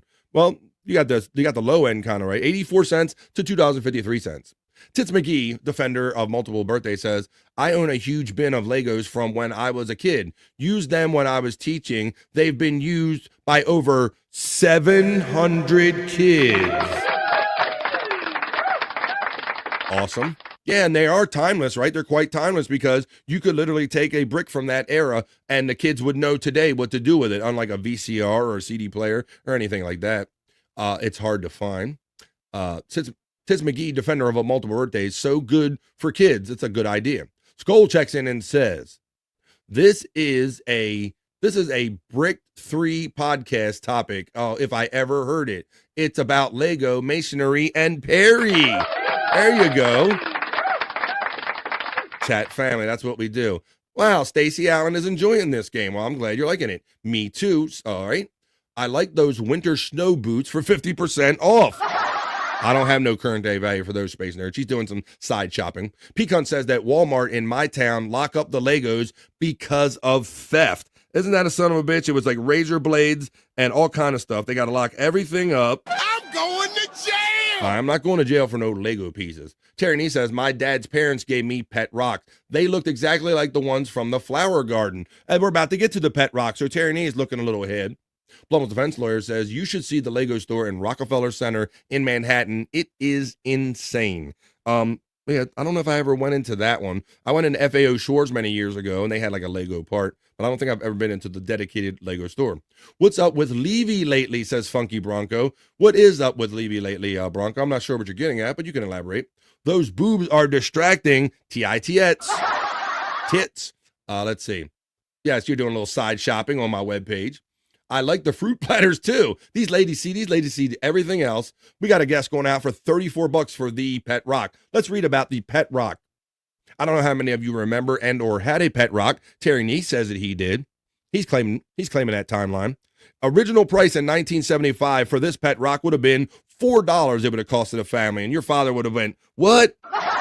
Go get me a beer, you dumb little motherfucker. I ain't paying you $4. It didn't even cost Dad $4 for a 6-pack of beer back in 1975. But if you wanted a rock with googly eyes, $4. Did we throw our guest out there? Let's see.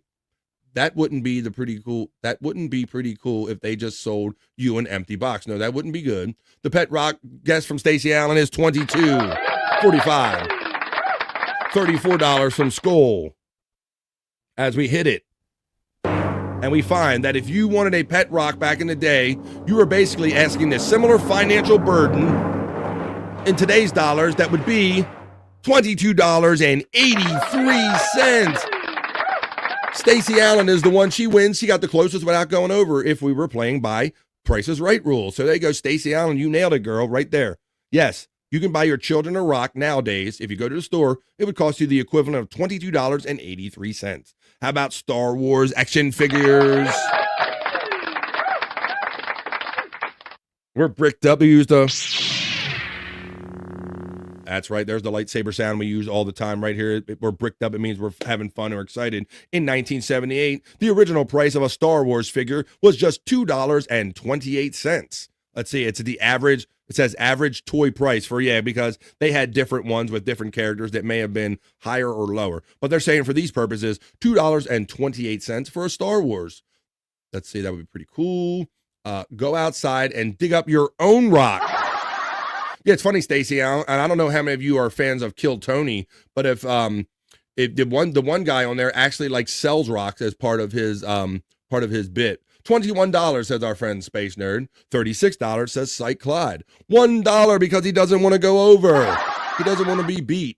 $12.50 says Brian Kowalczyk. Boom says Stacey Allen, who guessed that price most closely. Stacey Allen getting the props from Space Nerd. Jesus, it's a fucking rock, says Brian Kowalczyk. Nerd and Stacy, bravo for getting close. LJ Lowe says, sounds fair if you're willing to pay for a rock with googly eyes. And Skull says $14. And Stacy says $12. And Pecan says $19.99. LJ Lowe reminded me that it was Cam Patterson. Thank you. Sometimes LJ, my thought went out of my head and you saw Cam Patterson like fly out of my skull. But yeah, Cam Patterson is a really talented young comedian on there, and he famously sells rocks as one of his merch items because he is a big fan of rocks, and he's not talking about cocaine. Brian Kowalczyk says China is cranking out the pet rocks for $2 each, and we will pay. Oh, I'm not almost revealed that we'll pay $22.83 for them. So that's why they're ahead of us. Cyke Clyde says, how was the rock more than the Star Wars toy? No shit, bro. We didn't even get into the mood ring. I know you meant Cam Patterson. Thank you, because I had a brain fart on his name.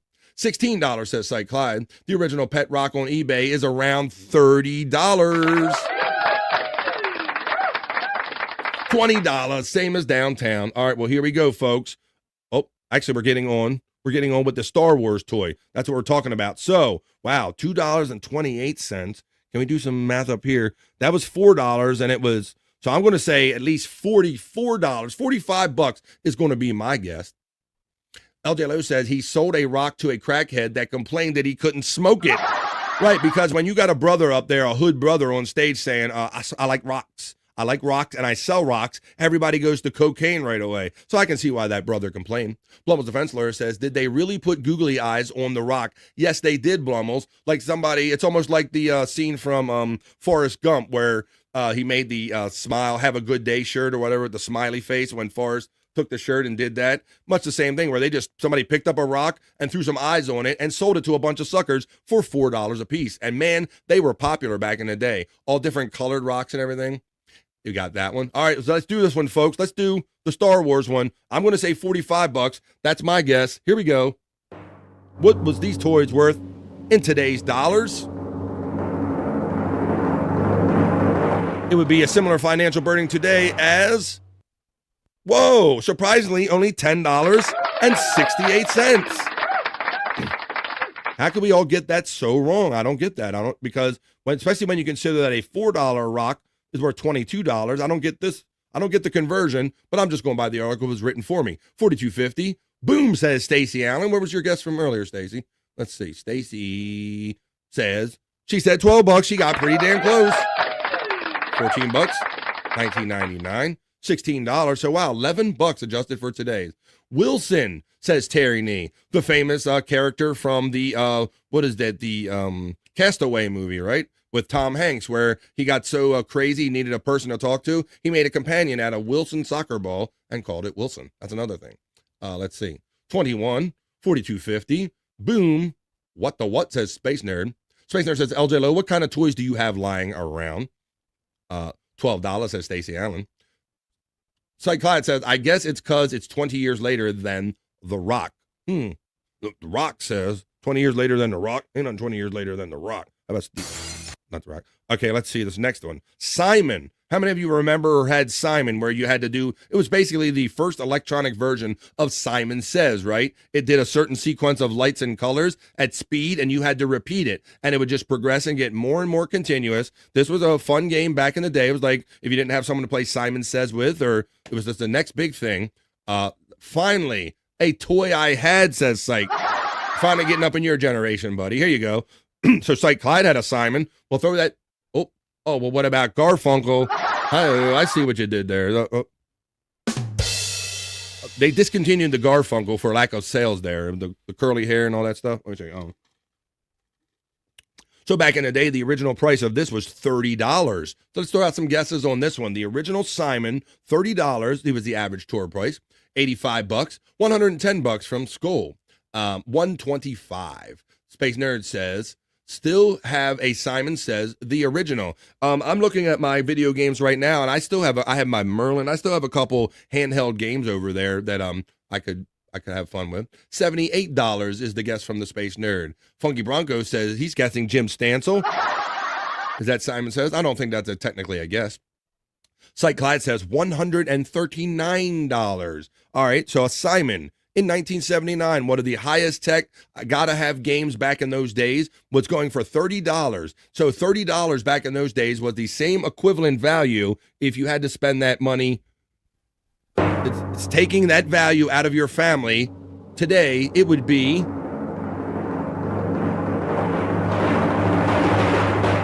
$124.77.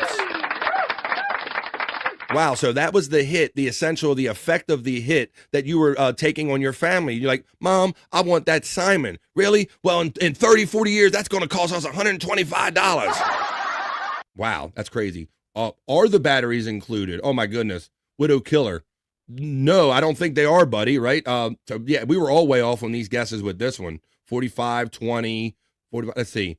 The batteries were almost never included, Widow Killer. And I don't know how many of you from those battery needing generations can relate to this statement, but my parents, God rest both of their souls, my dad worked hard and my mother bought me lots of toys, but she could not figure out how to get me a battery. She would give me all of these cool ass toys on Christmas morning, and I wouldn't have battery one to throw in there and play with it that day. We would have to wait until our next public outing, and then we would go to the store and get batteries. So that's just one of my fond memories. But boy, they hooked me up with some great toys when I was a kid. Boom, says Stacy Allen, loving it. Stacy is killing it with the pricing games. Brian Kowalczyk says, I quit, F this. He's tired of getting showed up by Stacy Allen. That's crazy. That's crazy, says Cyke Clyde. Stacy is killing it, in fact, says Skull. Space Nerd says, put on your gray sweatpants and make me and Stacy a sandwich. Pronto, Tonto. Stacy was so close, says Cyke Clyde. Batteries Not Included was a great movie, LJ Lowe reminds us.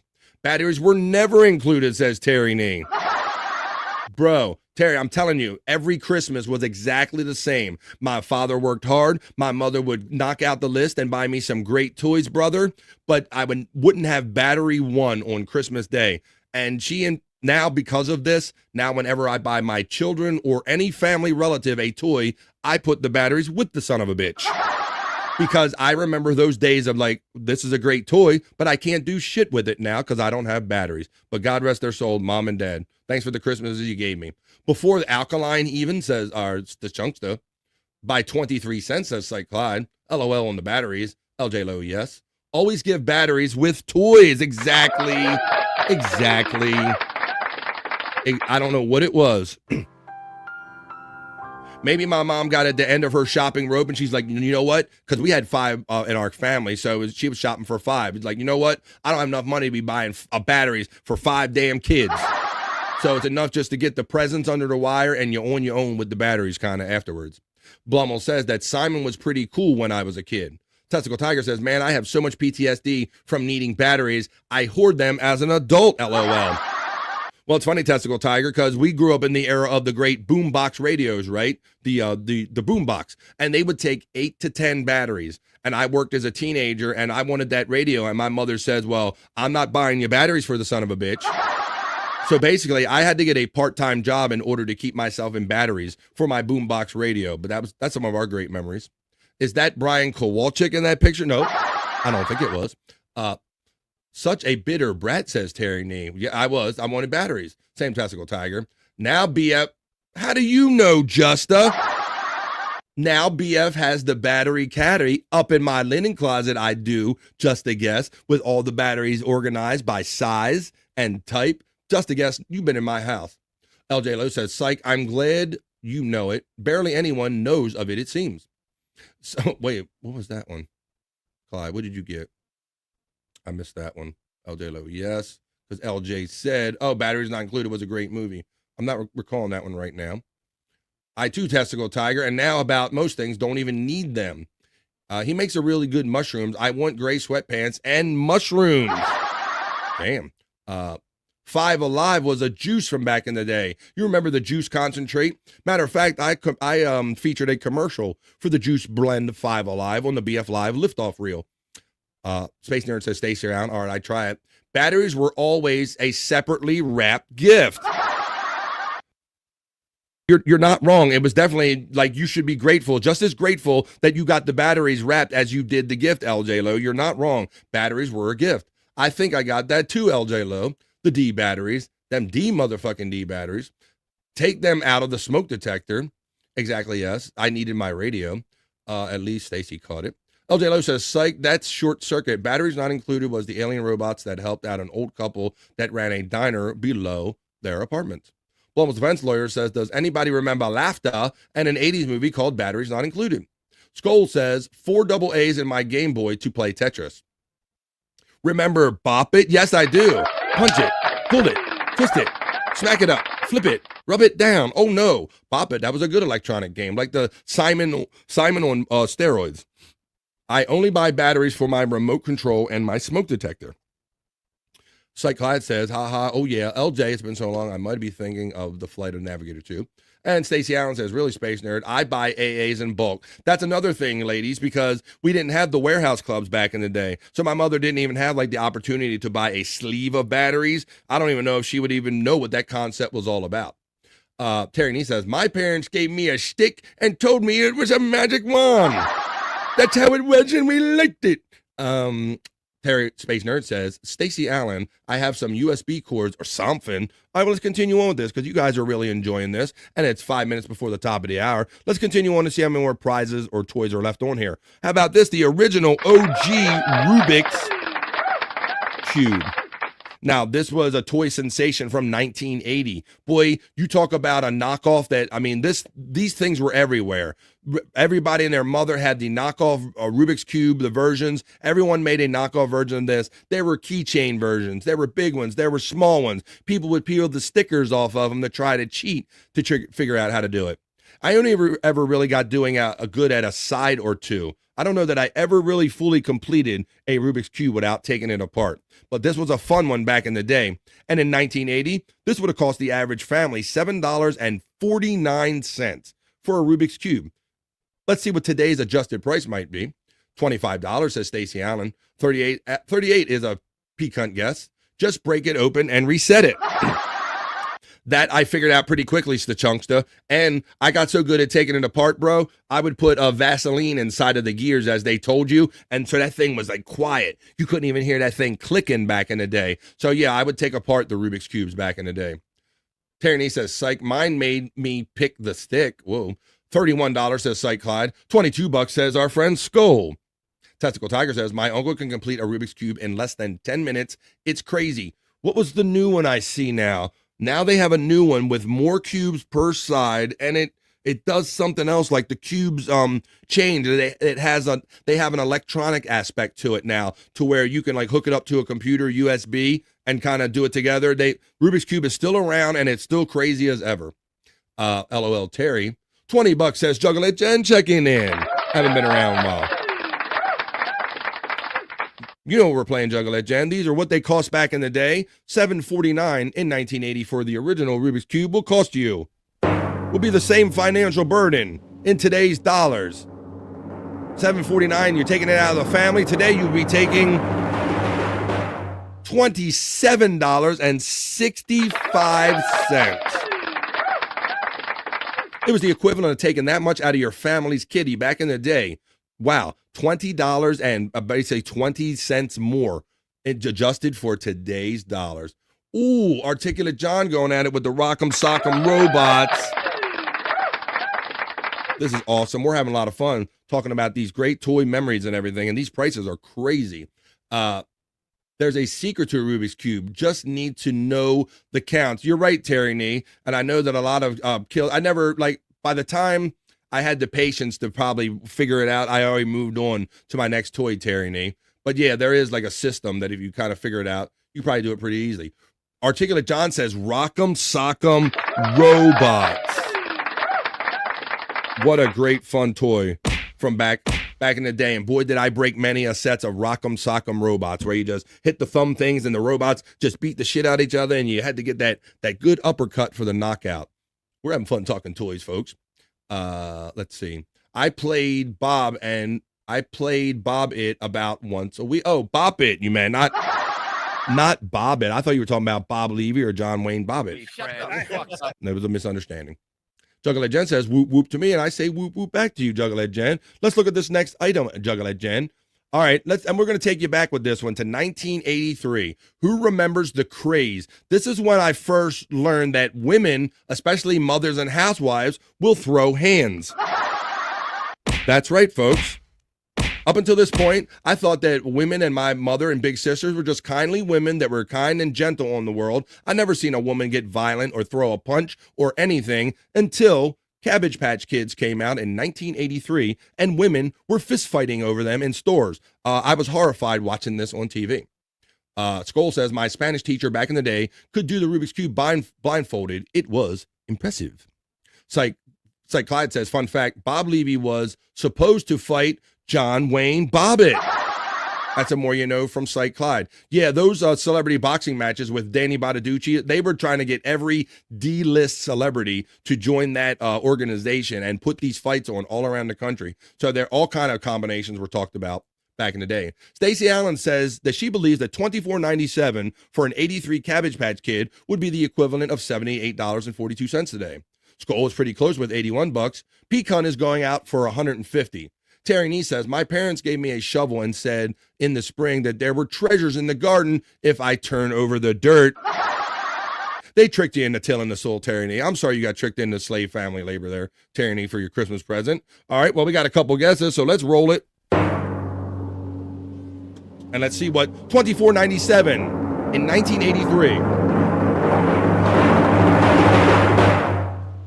So these ladies were going out, yes, cat fight, says Jerry Lahane. Once these things hit, this was the gotta have toy for my daughter. Like you felt like you were the worst parent ever, apparently, if you didn't get this toy. So women are like, look, I'm not disappointing my daughter. I will beat your ass for this toy. So they'd be out at the stores beating each other's ass. Let's see, cat fights. That explains so much about you, Terry Nee, about the whole flip in the garden thing. $165, says Cyke Clyde. Yes, so this is, because of these prices, this is when I figured out that women actually throw hands. $25 in 1983 would be the equivalent of taking this much out of your bank today. Let's go. It's $77. I did that backwards. And 89 cents. All right, with the loudness. Here you go. I never wanted one. My sister got one. And the whole appeal about this Space Nerd, as you well know at the time, was this was one of the first toys that came with what they called a birth certificate, not a gift certificate, a birth certificate. And you could actually fill it out, give it a name and send it back, and they would send you a legit certificate. This was one of those kind of next level kind of thinking toys right here. Don't wrap it, bob it in baggies. $78. Wow, you said it. You were pretty close. You guys were pretty close. $81. Look how close Stacey Allen got. $78.42. This girl is killing it with these conversions. I had one that year. Her name was Tricia Shirley. Did you send away for the birth certificate? Like I said, Stacey Allen. Hey, let us know in the chat. All right. I don't know how many more of these I got left. Let's see. 1, 2, 3, 4, 5. I got plenty of them left, so I'm going to bring this back another day, folks. because we are coming up. We are at the 3 o'clock hour here, and this is a lot of fun. And I got a lot more toys that we can talk at and go through, so we can have more fun the rest of this week doing this. So that was a lot of fun. But I'm going to show you one more thing. Yeah, fuck yeah, I did when talking about the gift certificate. I'm going to show you one more thing related to this whole sensation. And I want to thank everybody. And I want to thank the Space Nerd for sending me this in. So, folks, and if you weren't there to witness it, or maybe you don't remember it, maybe you're too young, too old, whatever the case may be, I have a little video of showing you the actual throwdowns that were going down in the store in 1983. This is what the women were actually doing to win the fight and satisfy their children with a toy right here. Let's check this out. No, let's do a screen share. And let me show you this right here. And once again, thank you, Space Nerd, and thanks everybody for having fun with this segment today. And the 32 people still hanging out, enjoying this on BF Live. This is a vibe for everybody. Here you go. This is Cabbage Patch Riots of 1983. Fighting and chaos break out over a doll. Let's review a little history right here. Let's check this out.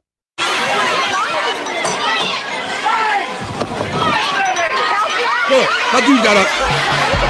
my dude, the store manager, standing up there with a baseball bat, threatening mostly women.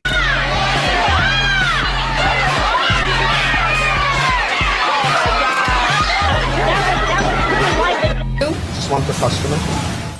The customers were standing in front of this store at 7 o'clock this morning. The store didn't open until 9, and only a few Cabbage Patch dolls were going on sale. Once the coupons were given out to those few parents who would be allowed to buy a doll, the word was given out that the dolls would be given out behind the store. Wow, look at that. So you had to get in a line. You had to be early, like back in the day when we had to line up for everything. Then they hit them with there's a limit of 1 per person, and then you had to have a coupon because you didn't know if you got rooted in line. Somebody took your place in line. But let's continue. Back at the freight entrance. You got to go into the freight entrance like you're dealing some drugs out and back. And then the race was on. Look at this. Otherwise dignified, calm, mannerly parents broke into a sprint. Well, I had to take what they gave me, and they gave me a boy, and I wanted a girl. This is my second trip around. My husband works here, and I can't even get what I want. I missed work. I'm late for work to get this for my little girl. I'm not going to tell my boss. I'm trying to get there now. Things have reached such a point that this store in Clifton, New Jersey, has set up a Cabbage Patch trading post. They decided it doesn't matter much that the doll retails for $21 if you can't buy one. So they'll pay you $40 for any Cabbage Patch doll you bring in, and then they'll turn around and sell it for $50. Do you hear this shit? This was going down back in the day. Grown adults fighting over these? Well, here's one reason. I want to get it. Josh Howell, Channel 7, Eyewitness News. Whoa. Where are you going? Wow, there you go, folks. That's a little bit of that's our toy history right there. Well, Stacy, thank you. Yay, this is a fun game. BF's Price is Right. Well, come on down. Dun, dun, dun, dun. Thank you, guys. I got at least half a page of them left, so I'll save them for tomorrow or another day. That was a lot of fun, and I enjoy hearing everybody's thoughts and what toys you guys enjoyed back in these days. Wow. Who else was taught the game Wash Dad's Car? That was Terry Nee's Christmas present. One more, says Clyde. I can do one more. All right. You know I'm easy. I'm easy like Sunday morning on a Tuesday. I changed my Cabbage Patch Kids' names, LOL. I miss Garbage Pail Kids, which was kind of the spoofed version that came out of this, right? Because people were carrying on in such a way, right? We had the ugly Garbage Pail Kid stickers and stuff. Triple price in 40 years, says Jerry Lahane. Transition TT. Ladies have the knowledge. Brian Kowalczyk says, no accountability for global economy, outsourcing, materials available, demand versus current toys and tech and such. Yeah, Brian, and that was another thing, bro. Because this was the days really before like computerized store inventory. So many times the stores didn't even know what they had in their warehouse or their shelves or anything, right? It was literally like go in the back and see, go on the shelf and see. It wasn't all this sophisticated, well, this location has this many and this location has that many. You had to like go out to every store and go on a safari for them. Brian remembers those old days. Dream Man says, I have Raggedy Andy above my doorway, LOL. What's up, Dream Man, checking in? Bitches, am I right? Says Stacy. So look, I was a young man then, and I had no idea that grown-ass mothers, kindly mothers who did nothing but take care of me, were out in public throwing hands for dolls. I was like, I'd only ever seen like men fist fight and get like physical like that up to that. Never really seen like women like throw hands for a fucking doll. It was crazy. My mom's still serving time from that day. See, I told you, Stacy, it was bad. Like, I'm going to jail. But my daughter was happy. LJLO says those kids grew up to be the ones that created the Stanley craze. Maybe so. This fancy cup craze. They had to have everything designer and special and bought at the store exclusively. Good point there. Cyke Clyde says they all turned out like Stuttering John. Terry Nee says a book of Garbage Pail Kids is about $250 right now. I have a couple select Garbage Pail stickers up with my sticker collection. I prefer the Garbage Pail Kid, says Blum was the forced lawyer, and I prefer hanging out with the chat family. Oh, all right. Well, I'll do one more since Cyke Clyde asked for it, and Cyke Clyde does provide so much content. How could I say no to him? And maybe he was excited because he was peeking and he saw that the next one coming up, let's do a bonus one. I think I can do a bonus and still have enough to do this for another episode. Let's do a bonus Transformers. Homos in disguise. Transformers. Talk about, yes, right on the heels of the Cabbage Patch Dolls was certainly the Transformer craze. 1984, this Transformer robot, I guess that's just a regular old Optimus Prime, that would have cost you $4. $4. Let's go have some guesses of how much a Transformer Optimus Prime style, the OG, would have cost you in 1984. The glory days of early American communism. Perhaps. Let's see. We need to see the sticker collection on a future show. I'll see which ones I have, Cyke Clyde. I got to go up in the attic because they're kind of mixed in with my baseball cards and stuff. But yeah, all right, I'll do that. I even got like a handheld video game or two that I could kind of show you.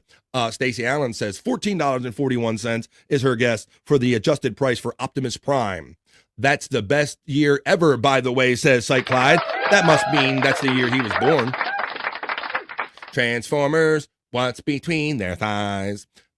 Cyke Clyde says $16.75 is his guess for an adjusted Optimus Prime. $32 from Space Nerd. $15.67. Space Nerd says, LOL, LJ Low, are there female Transformers? In the real world, there are. Let's see. Brian Kowalczyk, 1567. Cyke told the world. Docs, 1984. That's when he was born. Just like Stutter and John, he told the world. Young babies born in 1984, says our friend Space Nerd. That's what I love about this. This is chat family, multiple families, multiple generations, all coming together to form one chat family. BF Live, you are the vibe. So last guesses on this. Nerd, LOL. There's a membership if you want to hook a brother up. Nerd gets the LOL, and I'm about to roll the timpani. Any last guess for how much Optimus Prime, originally $4 in 1984, would be for a household in today's adjusted prices? $4, Optimus Prime, still popular, 4 times. I'm going to say like $16. I'm going with like $16. Let's see. There were a couple after the feminists caught wind. Hi-oh. That's true. Young babies. What the fuck is that? That's not a Transformer. Optimus Prime was huge like in 80 and 85. I believe this is the original. This is OG, bro. This is when they made the toys and the whole original concert. I think this was the original one. There you go. We'll have to do some research. What the fuck is that? Yeah, they've obviously juiced it up over the years. Same here, Cyke. Great year. $45 says Peak Hunt as we throw it out there. This Transformer from 1984. It was originally $4. Would cost the family today $11.99. That's all. That doesn't seem like much. Well, there you go, Cyke Clyde. Let me see. So that's for my friend Cyke Clyde. That's a little bonus thing on Bobby's Christmas toy prices right. Let's see. We got some guns we're going to talk about in the next one. Elmo, 2, 3, 4, 5, 6. We got at least 5 or 6 of them we can get into another time. But folks, I am spent today. And like I always say, this weed isn't going to smoke itself. What are you guys doing the rest of your day? It's Tuesday. So what do I do on Tuesday? I kind of hang out and chill. Tuesday, I'll remind you that Tuesday is a no filter night. No filter with my friend Andrew. No filter with Andrew and friends. Friends are Bobby Nick and Stormy and Scott Fitzpatrick if they're showing up for that. So maybe later on tonight, if you're looking for some people to hang out with my no filter family. No filter with Andrew and friends. Today is Tuesday. We're heading into Christmas and we're having fun talking about classic Christmas and all of this fun stuff. Today is December 17th, 2024. It is Tuesday, and you made it a good one for me, folks. And it is the anniversary date of my father's death, but I had you here to keep me distracted from that and create good vibes. Create good, positive vibes, folks. So I hope you enjoyed the rest of your Tuesday. I hope if you still need to get a present, get out there and do it. I hope you can get it at maybe get it some of these deals at 1984 prices, perhaps, if you're lucky. Hope you catch a bargain today. Thank you, Stacy Allen. Thank you, Space Nerd. Thank you, Dave Daff. Let me thank everybody in the chat one last time who chatted or super chatted. I would like to thank Flex316 for picking up the vibe down under and making BF Live the vibe worldwide. Thank you, Flex316, for your $2 super chat and for your 2-month membership chat, and the Reverend Wild Bill for remembering up, and the great MSIP for gifting BF Live 5 gifted memberships and making the Vibe family that much bigger. Thank you, MSIP. And there you go, and everybody else that joined us today. Thank you all very much for giving me a place to throw down what I like to do here every day on BF Live. This is the vibe, folks, for Tuesday the 17th. I'm going to say peace and love. Have a great rest of your Tuesday, whatever you do. And don't forget to always join me every day right here, Monday through Friday, 12 to 3-ish, right here on BF Live The Vibe. So for my friends that couldn't really be here today, I held it down for you 3 hours of live original content. For the chat family, I wouldn't be nothing without you, and I wouldn't have had as much fun as I did today without you guys. Thanks for throwing me your energy, your love, your content, and your memories. Let's do it again tomorrow, folks. 12 o'clock East, right here on the BF Live channel on YouTube, Rumble, and Facebook. So for all of those people in the chat family, peace and love, and I will see you the next time I see you right here on BF Live. Have a great rest of your day, folks. Bye for now. I'll see you tomorrow. Later. That's enough internet for me today. I am going to wash myself with holy water to get rid of all the stupidity I saw today.